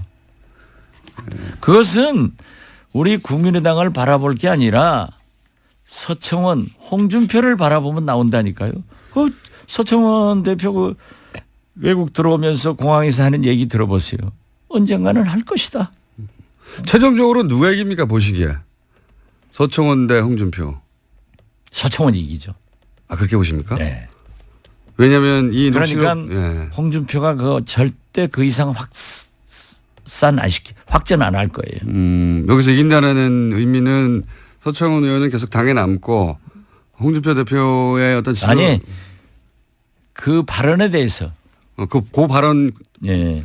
녹취록 이 배틀에 있어서는 적어도 서청원 그렇죠. 대표가 이길 것이다. 나는 그렇게 봐요. 녹취록 내용을 아시는군요. 몰라요. 아시면서. 아니 아는 걸 다 세상에 말하고 살아요? 대통령 한 사람도 자기가 한 행동 딱 거짓말하면서 잡아대던데 뭘 나는 대통령 못 해봤잖아요. 대신 대자 대통령만 했지. 그러면 대신 대자 대통령이면 상황이 맞으셨네요. 상황은 아니고 하왕이지. 하왕 정도. 대신했으니까. 하왕 정도 하셨습니까? 홍준표 대표하고 두 분이서 따로 이게 사석에서 만나서 이런 얘기 주고받고 하신 적은 없어요? 한 번도 없어요. 그러신 것 같더라고요. 예. 예. 두 분이 서로를 존중하면서 또 괴롭히고 싶어 하면서 동시에 인정도 하면서 이런 것 같더라고요. 예. 언론에 나오는 얘기만 봐도 알고 예. 그 박찬종 예. 전 의원. 선배 예. 그 의원이 아주 그 재밌는 얘기를 하더라고요.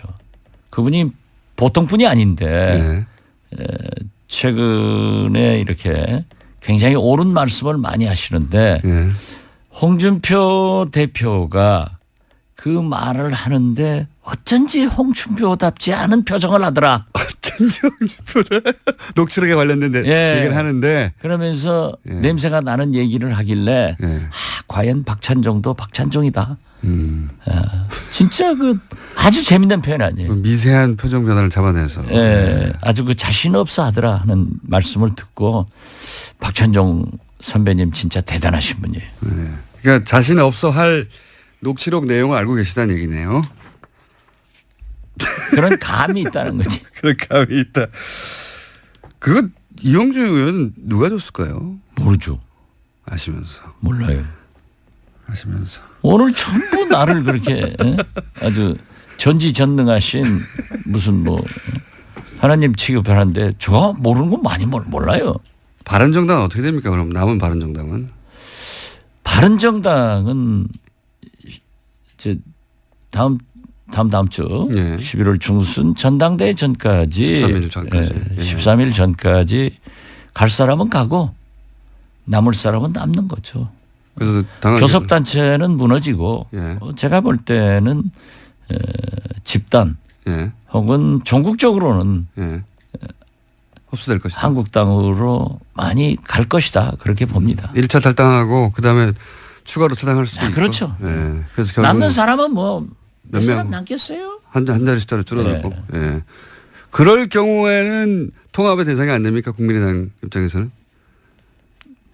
뭐 영입의 대상은 되지만은 통합은 처음부터 없어요. 당대당은 안 된다가. 아니, 그 뭐가 있어서 해요?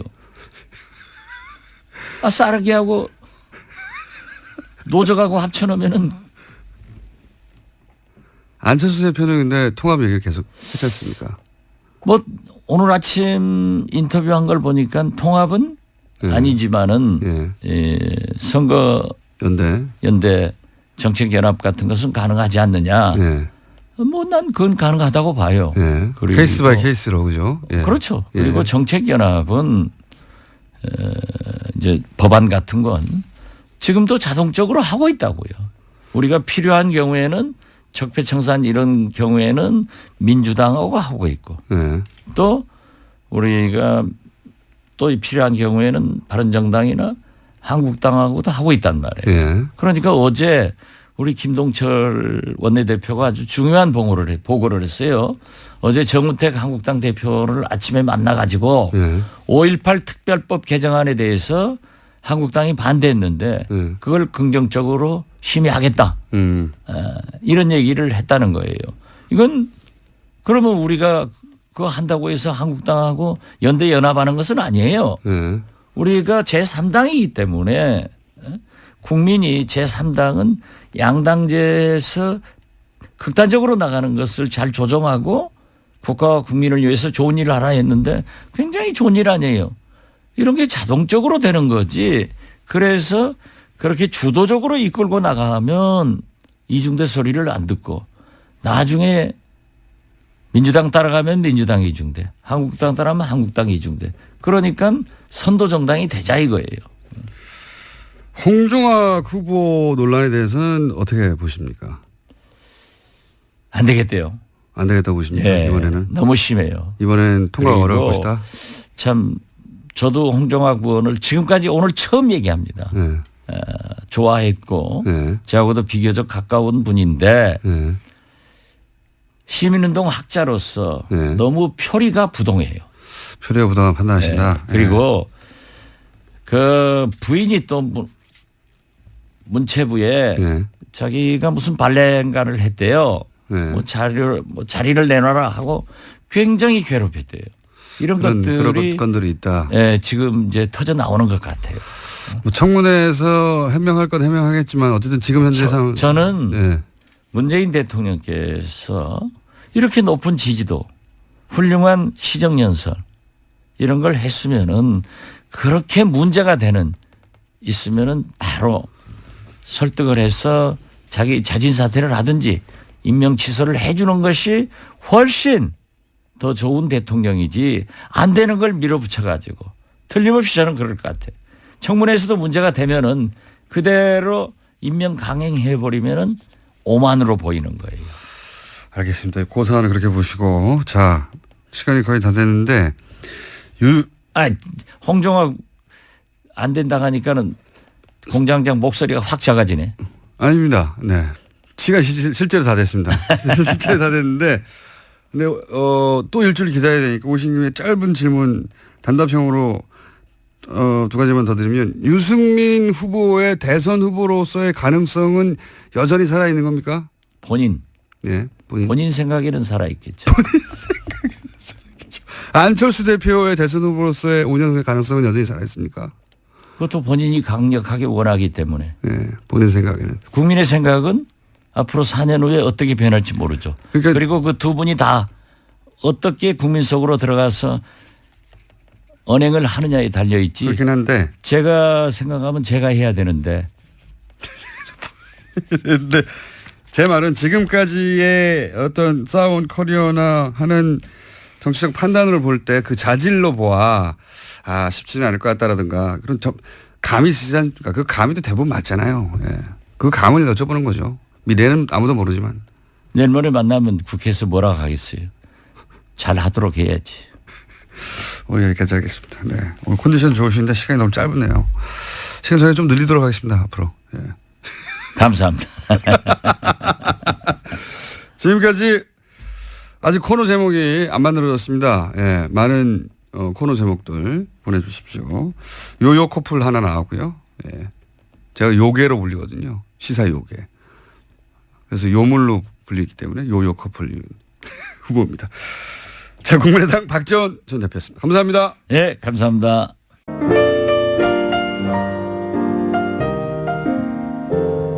박지원 전 대표에 대한 문자가 참 많이 왔습니다. 오늘은. 예. 이상하게 뉴스 공장에 나오면 호감이 생기기 시작하네요.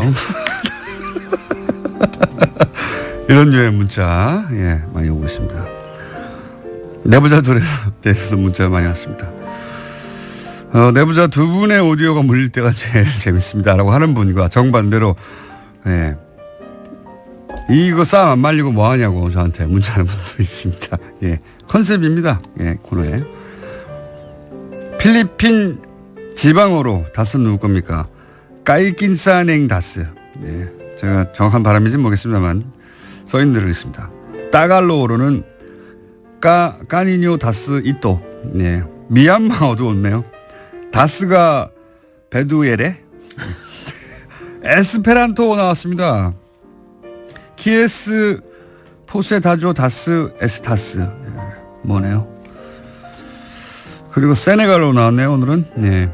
참 여러 군데서 사시고 여러 군데서 이 방송을 들으시네요. 깐무문니다스. 김수경 씨가 보내셨습니다. 어떤 분이 사진을 보내셨는데 동탄에 있는 고깃집 이름이 고기요정입니다. 정말로 고기요정이라는 집이 있네요. 네.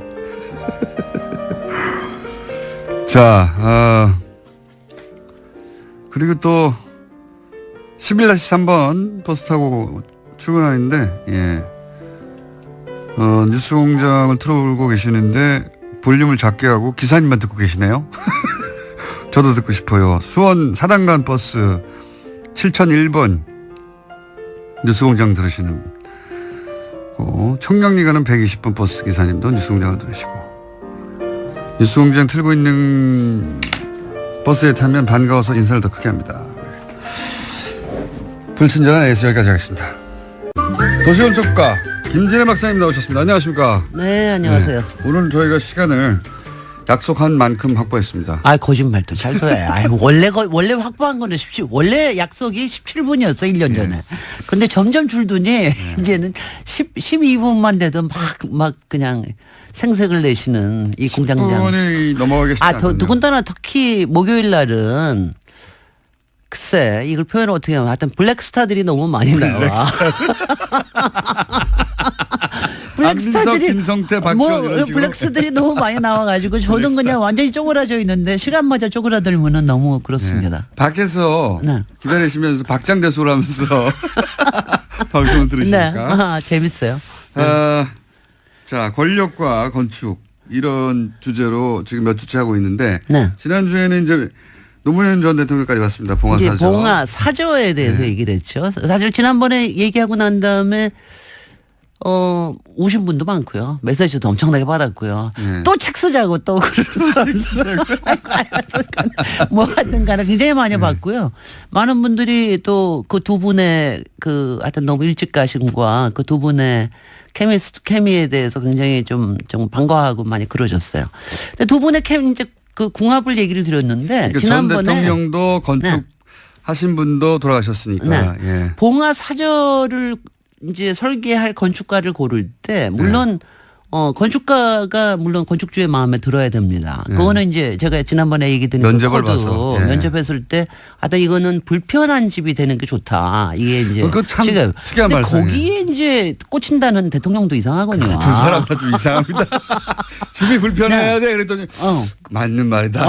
두 양반 다. 그런가 하면은 솔직히는 뭐 건축주도 건축가 마음에 들어야 됩니다. 사실은 이게 뭐 사실은 뭐 돈만 받는다고 설계할 수 있는 건 아니거든요. 그러니까요. 자기 집은요. 건축 철학을 이해해 주는 사람하고 일하고 싶죠. 그럼요. 근데 예. 이제 그 노무현 대통령은 왜 그 정기영 선생의 마음에 들었을까? 네. 거꾸로 그게 이번에는. 거꾸로. 예. 그거는 이제 바로 이거예요. 마을이라는 얘기를 하신 겁니다. 이거는 봉화 뭐냐면 마을. 내 집을 짓는다는 것보다도 예. 내가 마을에서 여러 가지 일들을 하고 싶다. 그 마을의 베이스 캠프가 됐으면 좋겠다. 이런 말씀을 하신 거예요. 그러니까 또 이제 정기영 선생님 또 완전 꽂혔죠. 이게 완전 뭐냐? 네. 거기가 제가 가본 경험으로 말씀드리면 저는 이제 두홍의 마을 바위도 올라가 보고 네. 전체 보고 싶었어요. 전체 소위 마을이 어떤 구도인지 네. 그리고 이제 사저 그 한창 괴롭힘을 당하실 때 그 사저와 경호동 사이 그 이어지는 길목에서 담배를 피셨잖아요. 네, 네. 그게 사진이 잡히고 했는데 네. 일부러 그 자리에 가서 담배도 펴보고. 네. 네. 근데 굉장히 이상합니다. 동네가. 네. 어떤 의미에서 이상하냐면 사저 그러니까 정말 마을이에요. 네. 좀 뭐라고 표현해야 될까요? 해보세요. 나 근데 지금 귀를 쫑긋하고 듣고 있습니다. 어떻게 네. 표현하실지. 마치 이제 같은 종교를 믿는 소수 종교를 믿는 분들끼리 자기들끼리 마을을 꾸며가지고 그 네. 안에서 네. 어떤 지속 가능한 공동체를 만든 것 같은 그런 느낌이었어요, 저는. 네. 그러니까 뭐 예전에 마을들이 네. 되게 이제 그 시족 마을들도 있고 네. 친족들이 모여서 하는 마을도 있고 이제 이런 경우니까 그럴 수도 있는데 저는 그것보다도 네. 그러니까 제가 처음 가본 거는 아직 대통령 살아계실 때예요. 네. 그 뭐 이제 봉화 얼만큼 저기 안 했을 때. 그러니까 제가 대통령 마을이라고 그럴 때 갖고 있는 이제 이런 인상 같은 게 있습니다. 대통령 마을 같은 건 없죠. 아니 사실 그런 건 이제 우리나라에서는. 대통령이 네. 살았을 것 같은 마을. 네. 뭐 이제 우리나라 그건 이제 대체로 머릿속에 생각하고 있는 거는 우리나라에서 옛날에 왜 좋다 풍수적으로 좋다고 얘기하는 거를 상상을 해요. 그러니까 예. 남양 바르고 예. 양주 바르고 뒤에 산이 있고 예. 아주 앞에 물이 있고. 환하고 예. 막 뭐 이러면서 앞에 물도 있고 뭐 예. 이제 굉장히 그리고 포근하고 예. 이런 거를 생각을 하고 갔어요. 근데 정말 제가 생각한 데랑 완전히 달라요. 저는 솔직히 처음에 봉화에 갔을 때 그 충격을 잊지를 못해요. 어떤 의미의 충격? 왜냐면 그게 서로 어떤 건지 모르겠는데 네. 마을 자체가 아니라 거기 처음에 가셨을 때 아마 그냥 보나마나 이제 우리 총수께서는 그냥 마을로 쑥 들어가셔서 저 주차장에다 주차하고 들어가셨을 거예요. 아니 그때 저는 예. 그러지 않으셨어요? 걸어서 혹시? 들어갔어요. 네. 그거는 굉장히 저는요. 네. 그 봉화마을 그 들어가는 입구에 중공업지대 있지 않습니까? 예. 공장 동네가 있는데 거기다 세워놓고 걸어서 들어갔거든요. 근데 걸어서 들어갈 때 그게 예. 완전히 달랐습니다. 이게 뭐냐면은요. 이게 뭐냐면은 이게 그러니까 스쳐가는 데요. 이게 뭔가가 흐르는 데입니다. 모여 있는 우리가 보통 마을이라고 하면은 네. 뭐가 모여 있는 데라고 생각을 하는데 이게 흘러갑니다. 저는 왜냐하면 그게 굉장히 이렇게 신기하더라고요. 저는 또 한 그러니까 가지 인상적이었던 건 참 총구석까지 왔다. 네.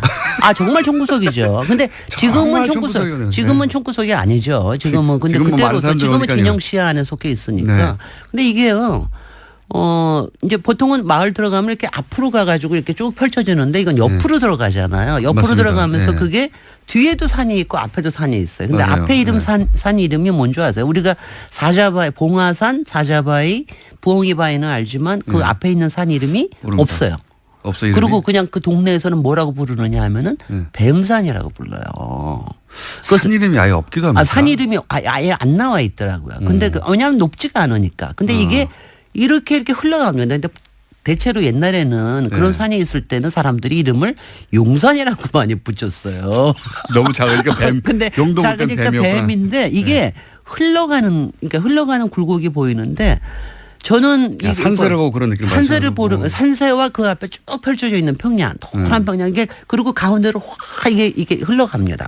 그게 저는 야, 이건 정말 뭔가 기가 흘러간다라고 하는 그런 느낌을 저는 받았어. 그래서 굉장히 신기했는데 그 뱀산이 그래서 솔직히는 이제 풍수하시는 분들이 이 마을을 굉장히 많이 해석을 하셨습니다. 어떻게 해석하나요? 여기에 이제 근데 제가 이제 풍수 얘기하면 자칫하겠네. 그 얘기만 나오니까. 근데 이 얘기만은 이게 기가 흘러가는 데는 맞아요. 모이는 곳보다 흘러가는 거. 그다음에 뱀이라고 하는 게 용이 아니다. 용은 완성된 거지만 뱀이라고 하는 거 아직도 뭔가 되려고 꿈틀대는 데다.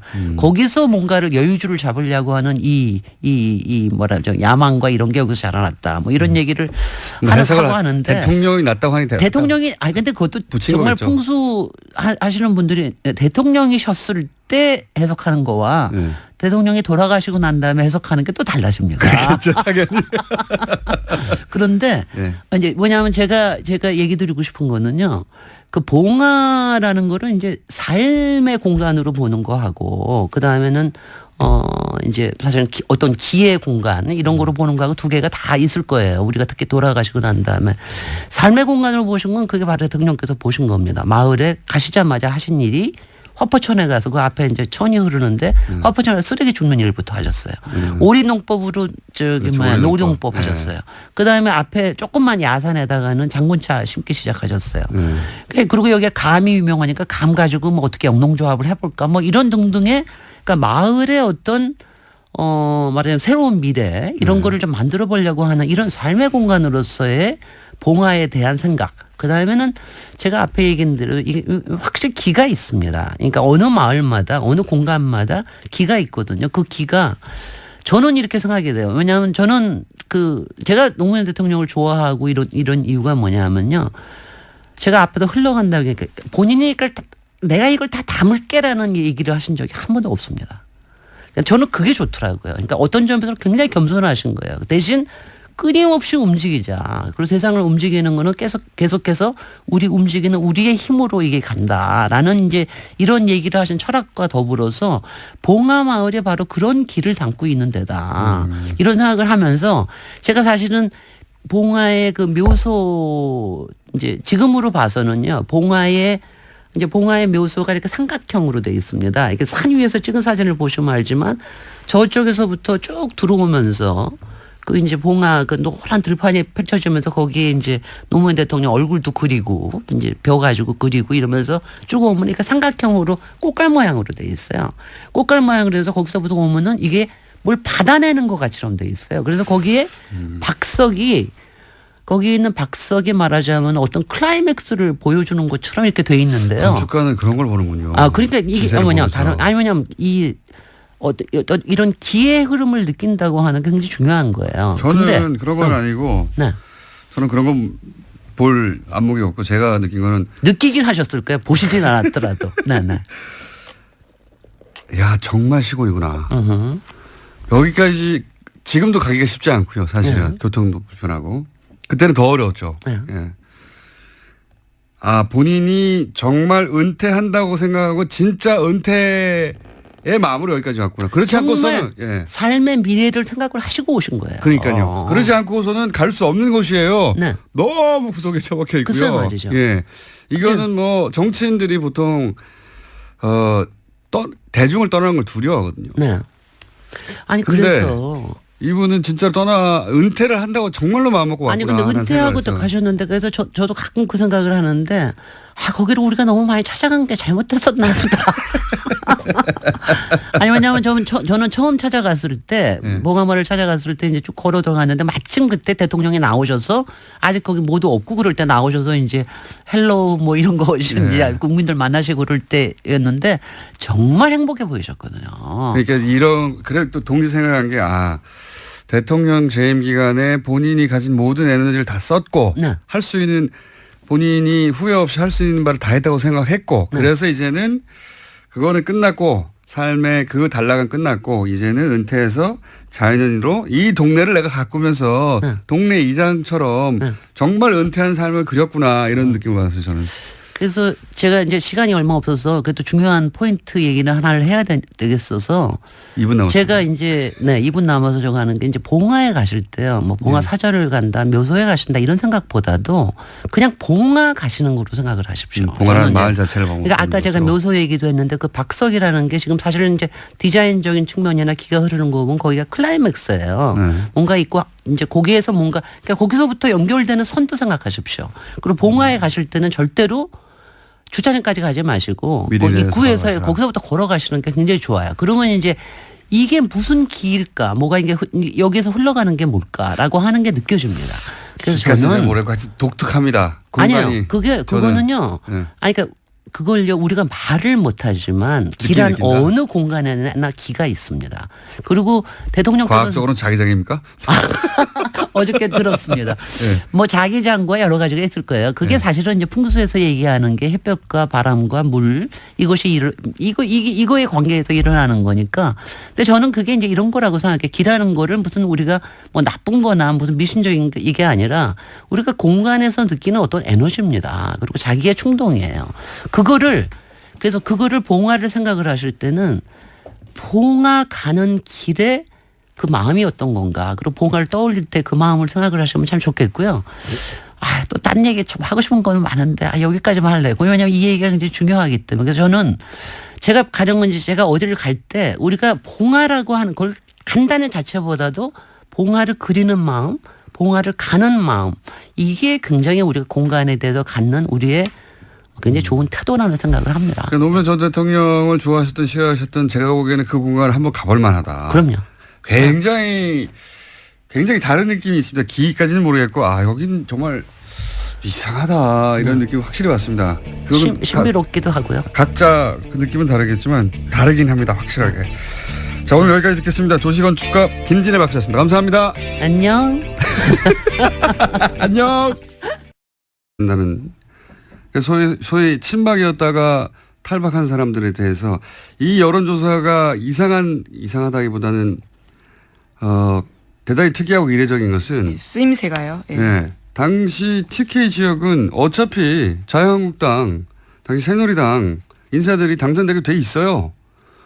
그렇지 않습니까? 거기를 굳이 이런 돈을 들여서 비공식 여론조사를 한 이유가 뭐냐. 이제 소위 말해서 진박을 골라낸다고. 진박이라는 진실한 박근혜 편인 건가요? 진박. 그렇죠. 그래서 진박이라고 했었어요. 친박을 넘어서서 진박을 골라내는 선별 작업을 한다고 했었고 그래서 이거는 단순히 여론조사가 아니라 박근혜 전 대통령이 찍어서 원하는 사람이 되게 하도록 만드는 그런 구도가 어떤 사람을 통해 가능해지겠는가 하는 거를 골라내는 명백한 선거 개입이죠. 대통령 자신을 위한. 그러니까 몰래 한 거 아닙니까? 그러니까 일반 여론조사 청와대에서 하거든요. 예, 그건 그냥 청와대에 주면 되는데 그건 들키면 안 된다고 생각하니까 이 돈을 땡겨온 거죠. 국정원에서. 들키면 안 되는 여론조사였던 겁니다. 자기들이. 왜냐하면 목적이 이랬으니까요. 네, 심지어 해당 여론조사 같은 경우에는 최근에 해산했다라는 오늘 아침에 머니투데이 보도도 있습니다. 뭐 단순 비즈니스상 이유로 뭐 인수합병 될 수도 있죠. 물론 수사가 자신들을 향한다는 걸 인지해서 그랬을 수도 있지만 뭐 여간 이건 단신에 해당되는 것이고 당시 여론조사 기관이 그러니까 의혹이 들었지 않겠냐. 의혹이 저는 자세히는 모르겠지만 업계에 있지 않아서 굉장히 큰 돈이거든요. 이 정도면 특정 지역에 총선 출마 예정자들이나 이런 사람들을 여론조사하는 대구 경북에 지역구가 몇 개 있다고요. 예, 굉장히 큰 돈인데 잠시 후 리얼미터 권 실장 나올 테니까 벌써 들어와 있네요. 어느새 조용히 들어와 있네. 예, 한번 물어보죠. 요 관련 사항은 이 비용이 어느 정도 규모인지. 여하간 이 비용 그러니까 여기서 이제 전후 맥락을 얘기하지 않고 여론조사만 자꾸 보도하니까 여론조사 할 수 있지 않냐 얘기하는데 전후 맥락은 그겁니다. 당시에 유승민과 같은 배신자들을 다 찍어내고 본인에게 진실되게 충성할 사람만을 따로 골라서 대구 경북에 당선되도록 만들겠다고 하는 대통령 의중이 들어간 선거 개입용인 겁니다. 이게 말하자면. 자, 그런 겁니다. 예. 다음 뉴스는요. 네, 우병우 전 민정수석과 추명호 전 국정원 국장이 지난해 7월에서 8월 집중적으로 통화했다라는 JTBC 보도가 있는데요. 그 당시에는 이석수 전 특별감찰관이 우 전 수석의 처가 부동산 매각과 관련해서 감찰에 들어갔을 때입니다.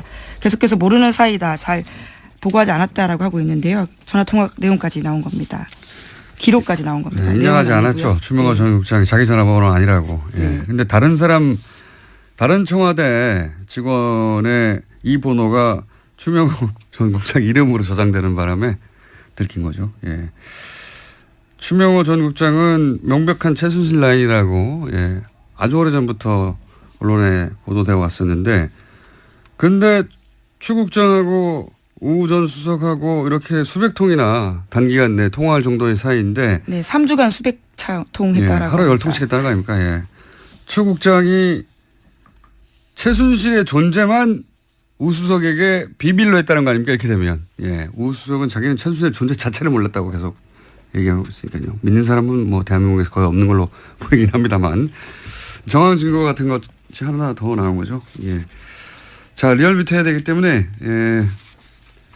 제목 정도 스르륵 훑어볼까요? 예. 네, 블랙리스트 항소심 진행 중인데요. 이와 관련해서 어제 김기춘 전 비서실장이 청와대 캐비닛 문건 관련해서는 이것이 문제가 있다라는 주장을 했는데요. 조윤선 전 장관 쪽에서도 상당 부분 문건이 가려져 있기 때문에 이것은 증거로 쓸 수 없다라는 취지의 주장을 했습니다. 가려달라고 한 건 박근혜 전 대통령 쪽에서 가려달라고 한 거예요. 심지어 특검에서 다 봤다라고 하는데 왜 이렇게 문제 제기하는지 모르겠다라고 반박했습니다. 특검 쪽에서요. 자, 크게 신경 쓸 내용 아닌 거고요. 다음 뉴스 제목. 네, 미국 국무부가요. 네. 조셉윤 대북정책 특별대표를 통해서 유엔 북한 대표부와 접촉하고 있다고 로이터 통신이 보도했습니다. 네, 미국이 물밑에서 북한과 접촉하는 게 아니냐는 이야기는 저희가 오랫동안 해왔죠. 예, 이번에는 좀 더 구체적으로 나왔습니다. 직접 말을 했으니까요. 예. 조셉윤 대표가 북미 대화에 나서겠다 이런 얘기를 구체적으로 한 것이고. 예, 북한이 2달간 도발을 중단하면 북한 미국 간의 대화를 나서겠다라는 구상을 러시아에 전달했다라고 합니다. 2달 이미 됐는데요. 예. 그러니까 저희가 한 달 전인가요? 2달 전인가요? 러시아 역할이 부상할 수 있다는 얘기를. 최선희 국장 같은 경우도 네. 계속 가고 있고요. 러시아를. 우리도 뭐 러시아와 접촉이 계속 있어서 러시아가 중국 대신에 중국이 지금 우리하고 뭐 사드나 이런 문제로 좀 소원했지 않습니까? 그래서 러시아한테 그런 역할을 맡길 건가 보다 했는데 그래 왔던 것 같습니다. 러시아가 이걸 중간에서 역할을 하고 있었다는 뉴스가 나온 걸로 보아 뉴스공장의 분석은 항상 맞다. 아, 그런 결론으로 가실 거라고 깜짝 놀랐습니다. 네, 저희가 예상했지 않습니까? 자, 네. 여기까지. 시사인의 김은지였습니다. 감사합니다. 네, 8월 6일 리얼미터 그것마저 알려주마 리얼미터 권순정 조사실장 나왔습니다. 네, 안녕하십니까? 안녕하십니까? 네, 빨리빨리 진행해 보죠. 네. 네, 거의 뭐 해봤자 뭐 1% 2%니까. 네. 좀 요번에 좀 많이 올랐네요. 아, 그래요? 네. 네. 자, 그러면 빨리빨리 해보죠. 대통령 지지율 어떻습니까? 예, 지난 4주 동안 거의 변동이 없었죠. 네, 뭐 근데 0몇 프로 올랐다 내렸다 몇 예, 이번 주에는 2.2%포인트 올라서 69.4%가 되었습니다. 예, 부정평가는 27%에서 25.4%로 떨어졌고요.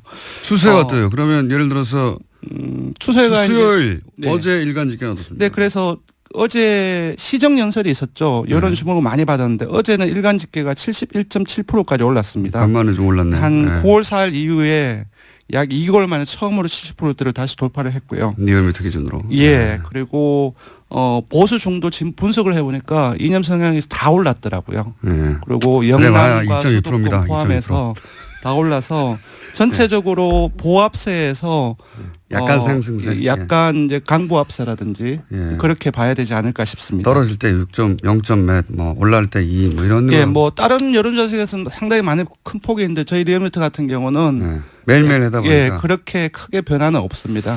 근데 네. 2.2%포인트 하여튼 정도 추세가 되면 약간 상승세, 약간. 예. 예, 그렇게 봐야 될 것 같습니다. 민주당도 역시 약간 상승세. 예, 올랐습니다. 예. 1.7%포인트 올라서 50.9%를 기록했고요.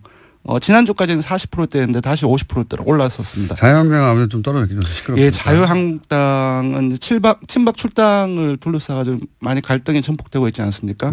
그리고 국정원 특활비 청와대 상납 의혹 이것도 역시 많이 일부 영향을 미치고 있지 않나 어제 싶은데요. 일간 집계로 어때요? 추세상. 어제 일간 집계에서는 상당히 많이 떨어졌습니다. 어제 일간 집계에서는 15.3%까지 하락을 좀 했습니다. 많이 떨어졌네요. 네, 15.1. 네, 그렇습니다.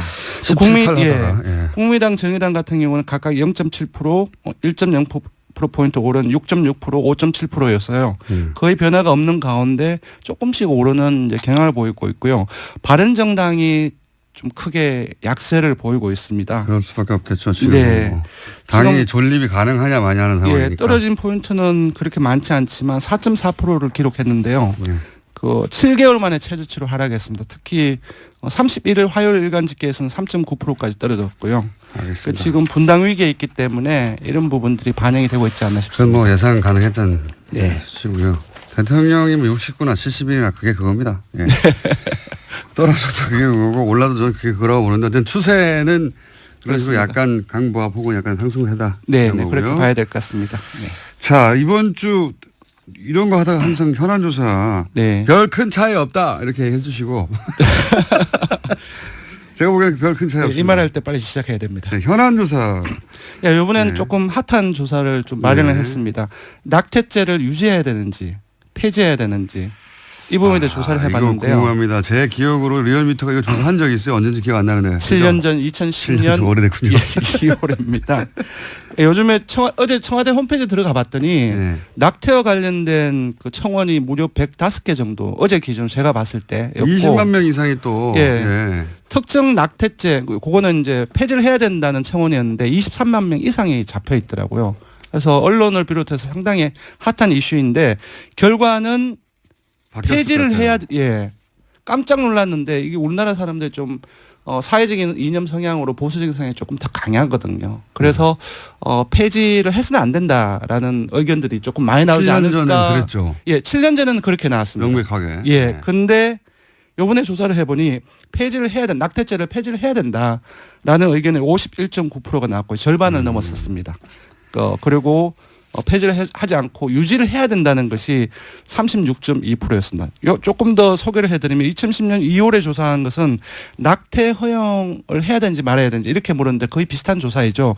이때는 허용해서는 안 된다는 것이 53.1%였고 허용 찬성이 33.6%입니다. 정확하게 뒤집어졌네요. 거의 이제 숫자가 비슷하게 이제 뒤집혀온 겁니다. 7년 사이에 상당히 많은 변화가 있었던 것 같습니다. 저는 이 조사를 작년에 했어도 수치가 이렇게 안 나왔을 것 같아요. 그렇습니다. 저도 그 부분에 동의를 합니다. 예, 시대 정신이 바뀌어가고 있는 거거든요. 네. 그게 이제 실제 시대 정신이라는 게 정권을 바꾸는 건지 정권이 바뀐 것이 시대 정신에 영향을 주는 건지 뭐 서로 영향을 주고 받겠지만 그런 영향이 크다고 봅니다. 저는. 예. 맞습니다. 국정농단 사태를 지나는 과정 속에서 공정과 정의 그리고 이제 사회적 약자들에 대한 어떤 배려 그러한 어떤 가치가 강화되고 있기 때문에 분명히 그 이전에 작년 국정농단 이전에 조사를 했을 때는 이렇게 나오지 않지 않았을까 그렇게 예상을 해봅니다. 저도 그렇게 생각이 들고요. 그래서 이번 여론조사 결과가 궁금했었는데. 네. 그리고 또 하나 관심이 있는 포인트가 있습니다. 뭐가 있습니까? 여성과 남성이 많이 달라요. 그건 그렇겠죠. 이제 더구나 그때 이 수사받던 서울시 공무원도 자살했어요. 네, 그렇죠. 검찰 내에서는 심지어 현대차 건물은 반은 불법으로 지어졌다라는 이야기까지 나왔다라고 합니다. 명백한 사정이었거든요. 근데 수사를 하다가 멈췄어요. 당시에. 흐지부지 됐었는데 김재록 게이트 이렇게 불렀었습니다. 그때 왜냐하면 그 로비를 한 브로커 역할을 하는 사람이 김재록 당시 어디 회장이었는데. 네, 인베스투스 글로벌 회장이라고요. 그거 어떻게 다 기억해요? 예, 여기 기사에 나와 있습니다. 어쨌든 김재록 게이트라고. 네. 근데 그리고 나서 다스가 2배로 매출이 떴다는 거 아닙니까? 네, 그렇죠. 서울시장이. 이게 NB 휘남이난이라고요. 예, NB적 현상입니다. 이게 민원 해결과 사적 이익이 확실한 수당물을 만드는 이명박 전 대통령 주변에 이런 일이 많습니다. MB 휘남이난 적어놓으세요. 어디요? 네, MB 현상이요. 네. 예, 이번에는 이제 문서가 나오고, 예, 그리고 그냥 봐준 게 아니라 그냥 봐줄 리가 있나요? 예, 다스가 매출이 2배, 2천억대에서 4천억대로 뛰었다. 예. 네, 그렇죠. 특히나 다스 같은 경우에는 현대차 그룹의 자동차 내장재를 납품하는 곳이거든요. 그렇기 때문에 그런 커넥션을 의심할 수밖에 없는 상황입니다. 자, 이것도 뭐 재수사 대상이 될 수도 있겠네요. 갑자기 태어난 거 보니까. 10년 전 사건인데 그때 당시 이제 이미 새누리당의 가장 유력한 대선 후보였었죠. 한나라당 당시로는. 네. 그렇게 10년 만에 다시 나오네요. 이명박 전 대통령 관련 사건들은 예, 최소한 10년짜리들이 많습니다. 최소한. 예. 다스는 예. 계속해서 매출 규모를 키워서요. 현재는 해외 매출까지 합치면 2조 원가량이 된다라고 합니다. 서울시장 되고 나서 2배 뛰고. 예, 또 눈부시게 뛰었고요. 또 대통령, MB 대통령 재직 기간 또 눈부시게 뛰었습니다. 6배가 뛰고 하고 이렇게 참 훌륭하신 분이에요. 자, 앞으로도 계속 뉴스가 나오겠죠. MB 피난민은. 자, 다음 뉴스는요. 네, 국정원 댓글 수사를 방해했다는 혐의로 수사를 받다가 숨진 채 발견되었던 국정원 소속 변호사에 대한 이야기 전해드린 바 있는데요. 이와 관련해서 오늘 아침 한겨레 신문이 새로운 소식을 보도했습니다. 같은 혐의로 조사를 받았던 이재영 검사가 숨지기 전 이 변호사와 수차례 통화했다라는 건데요. 이 검사가 해당 변호사를 회유하려 한 게 아니냐라는 의혹이 나오고 있다고 합니다.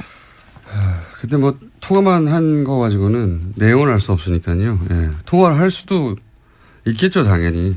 같은 사안으로 조사를 받던 상황이니까. 이제 여기서 사실은 유가족 입장도 들어봐야 되는데 유가족이 이럴 경우에 이제 잘 취재에 응하지는 않는데 통상 유가족은 자살을 정말로 했다고 하더라도 대부분 유가족들은 받아들이기 힘들어 하죠. 그래서 갑작스러운 죽음이기 때문에요. 자살할 이유가 없다고 이렇게 말하기 마련이긴 합니다만 유가족 관점에서 의심스러워할 대목들이 있을 겁니다. 네.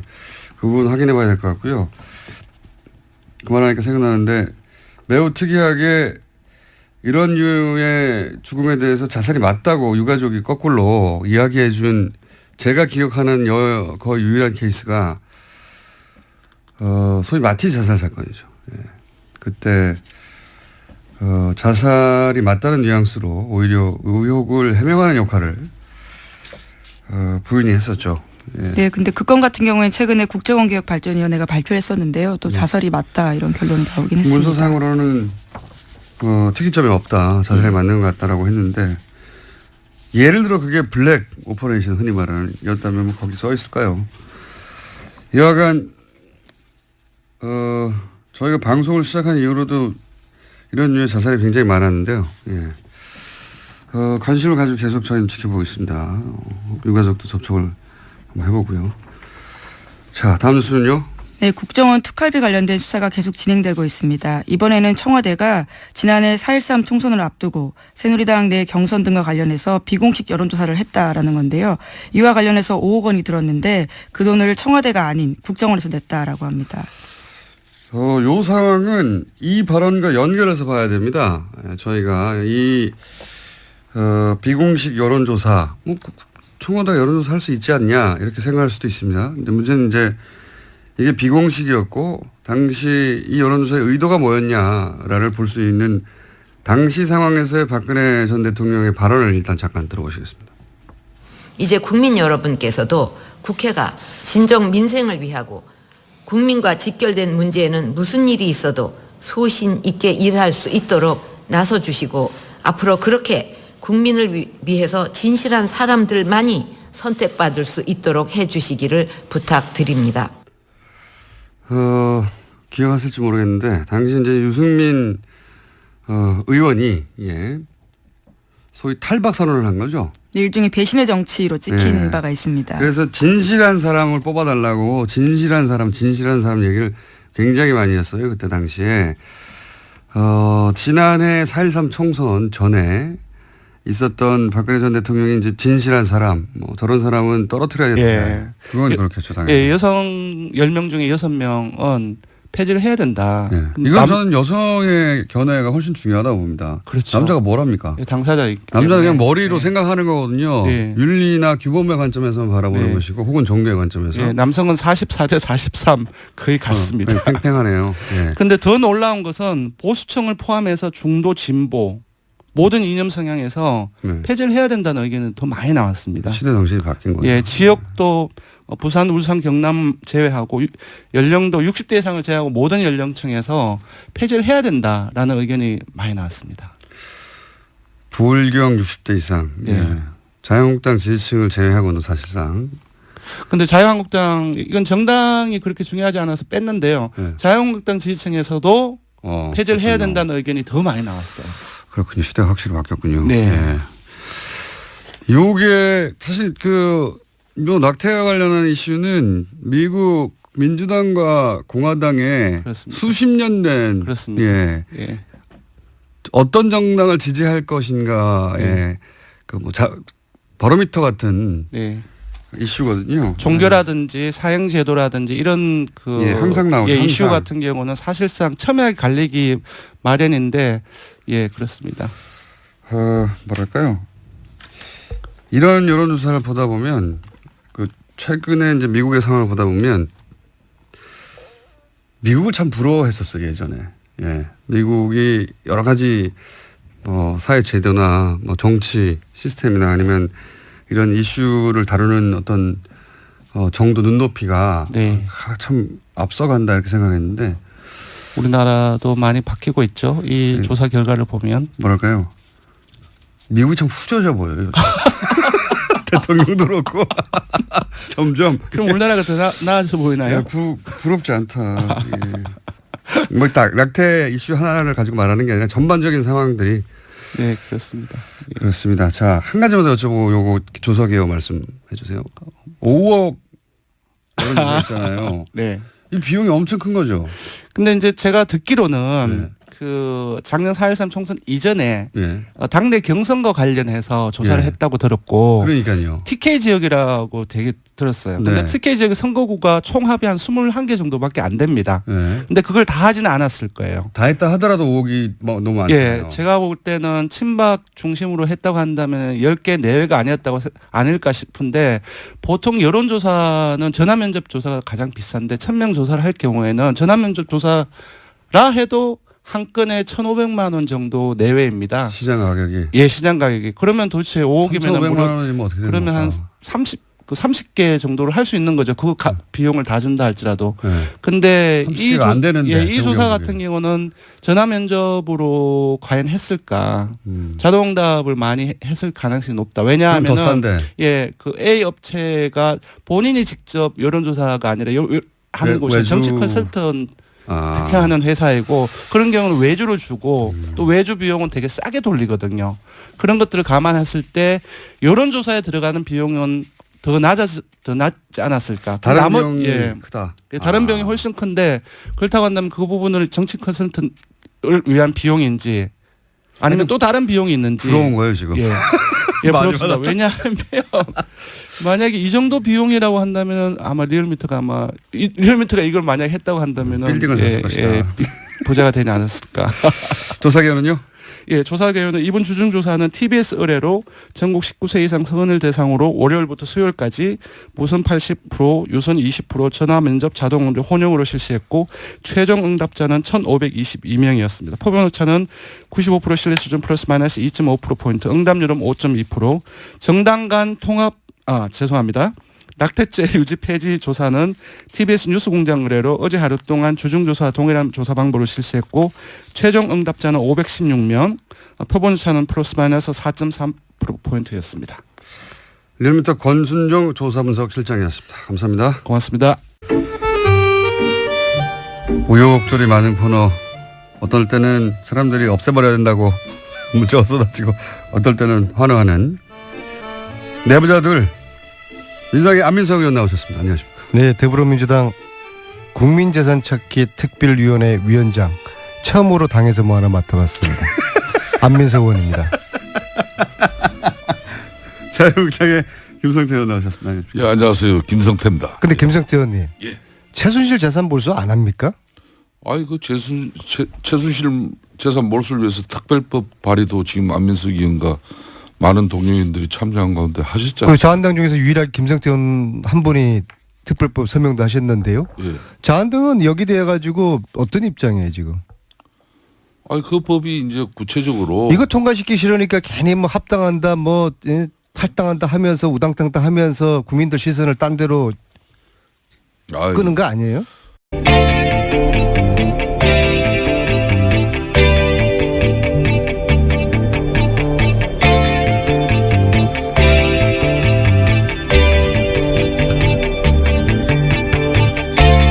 안녕하세요. 김호준입니다.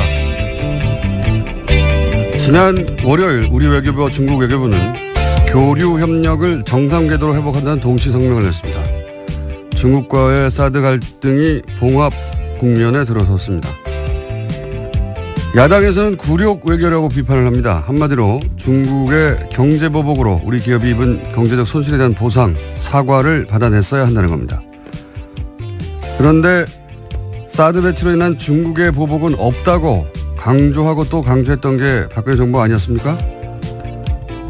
작년 사드 논란이 시작될 당시부터 박근혜 정부와 새누리당은 중국 경제 보복을 인정하지 않았죠. 명백한 보복 조치가 이루어지고 있는데도 아니라고 우겼습니다. 탄핵 기간 동안의 경제관계 장관 회의에서조차 사드로 인한 중국의 경제 보복 조치를 부인했죠. 경제 보복에 대한 아무런 대응 시나리오도 없이 갑자기 사드 배치 선언부터 해서 기업들로 하여금 막대한 피해를 입게 해놓고 아무것도 인정하지 않았던 정치 세력이 이제 와서 그 피해 보상을 받아내지 못했다고 굴욕 외교라뇨. 자기들이 잘못해 만들어낸 피해 책임을 왜 그걸 어렵게 해결해가고 있는 사람들에게 묻나요? 그리고 보수가 그렇게 중요하게 생각하는 미국 국무부가 이 공동성명에 대해 환영 성명을 낸 건 또 어떨 겁니까? 시비를 걸어도 좀 말이 되는 걸로 봅시다. 김어준 생각이었습니다.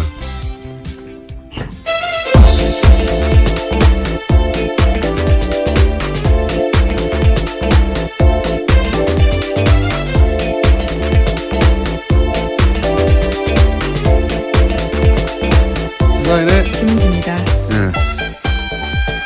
굴욕 외교. 예. 저는 왜 굴욕 외교냐라고 했는지 처음 이해가 안 가가지고 찾아봤더니 현 정부 출범 이후로 가장 웃기는 공세예요. 제가 보기에는. 굴욕은 어제 노회찬 의원도 얘기했지만 당시 중국이 당했다고 중국 생각하는 거죠. 기억을 떠올려 보시면 황교안 총리가 중국에 가서 이제 시진핑 주석 만났는데 당시 사드 배치할 거냐라고 묻는데 사드 배치 고려하지 않고 있다라고 상대국의 정상이 묻는데 그렇게 답하고 나서 열흘인가요? 일주일 있다가 그렇죠. 예, 발표를 해버린 거 아닙니까? 배치한다고.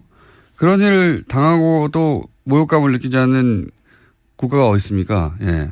최소한 그때쯤에는 이해를 구하거나 어쩔 수 없었다고 양해를 구하거나 했어야 되는데 안 한다고 해놓고 예, 일이 제대로 틀어진 건 그때부터죠. 예. 대뇌 모두에게 거짓말하는 게 일상적이었던 정권인 것 같습니다. 그때 황교안 총리가 몰랐거나 자신도 몰랐을 것 같아요. 예. 총리조차. 예. 예. 생각해보면 그분이 문자로 해고 통보 받았잖아요. 아, 정말 아련한 일이네요. 네. 예. 문자로 해고 통보 받고 막 화가 났던 그때 상황이 떠오르는데 어쨌든 물론 그 이후로 중국이 보복을 하고 우리가 당한 건 부당한 건 맞는데 최소한 그런 상황을 유발한 당사자들이 이걸 굴욕 외교로 하는 건 말이 안 됩니다. 오히려 그때 기업들 손해봤다고 자기들의 일 때문에 사과를 해야 되는 거죠. 예. 네, 주구장창 사드에 의한 보복 없다라고 주장했었죠. 박근혜 정부에서는요. 네네, 그래서 피해 없다 혹은 뭐 피해가 없다고 하거나 아니면은 보복이 아니라고 하거나 그러니까 그렇게 사과 받고 싶었으면 자기들이 짓고 있을 때 사과를 받았어야죠.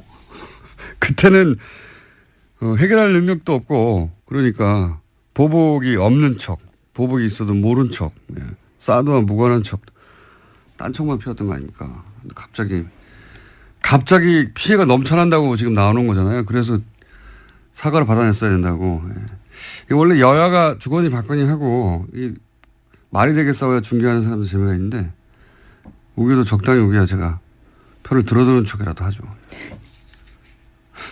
답답합니다. 첫 뉴스는 뭡니까? 네, 다스는 누구 겁니까와 관련된 뉴스가 또 나왔습니다. 오늘 아침 CBS 보도인데요. 이명박 전 대통령이 서울시장이던 2004년과 관련돼 있습니다. 서울시가 현대자동차 양대동 사옥 증축에 도움을 준 뒤 다스의 매출이 2배 넘게 뛰었다라는 보도입니다. 이명박 시절 재임 시절에요. 서울시가 현대차 사옥 증축의 걸림돌을 제거하는 데 역할을 했다는 사실이 공문을 통해서 새롭게 드러났다라는 겁니다. 그러니까 이게 이제 오래된 얘기냐. 김재록 게이트라고 있었어요. 예. 서울시장 시절에 그때 사실 검찰 수사가 이루어졌었고 한나라당, 당신은 한나라당이었죠. 한나라당 내에서 진상조사에 나와가지고 이거 뭐 명백하다. 인허가 로비가 있었다. 이런 얘기가 있었고요. 그런데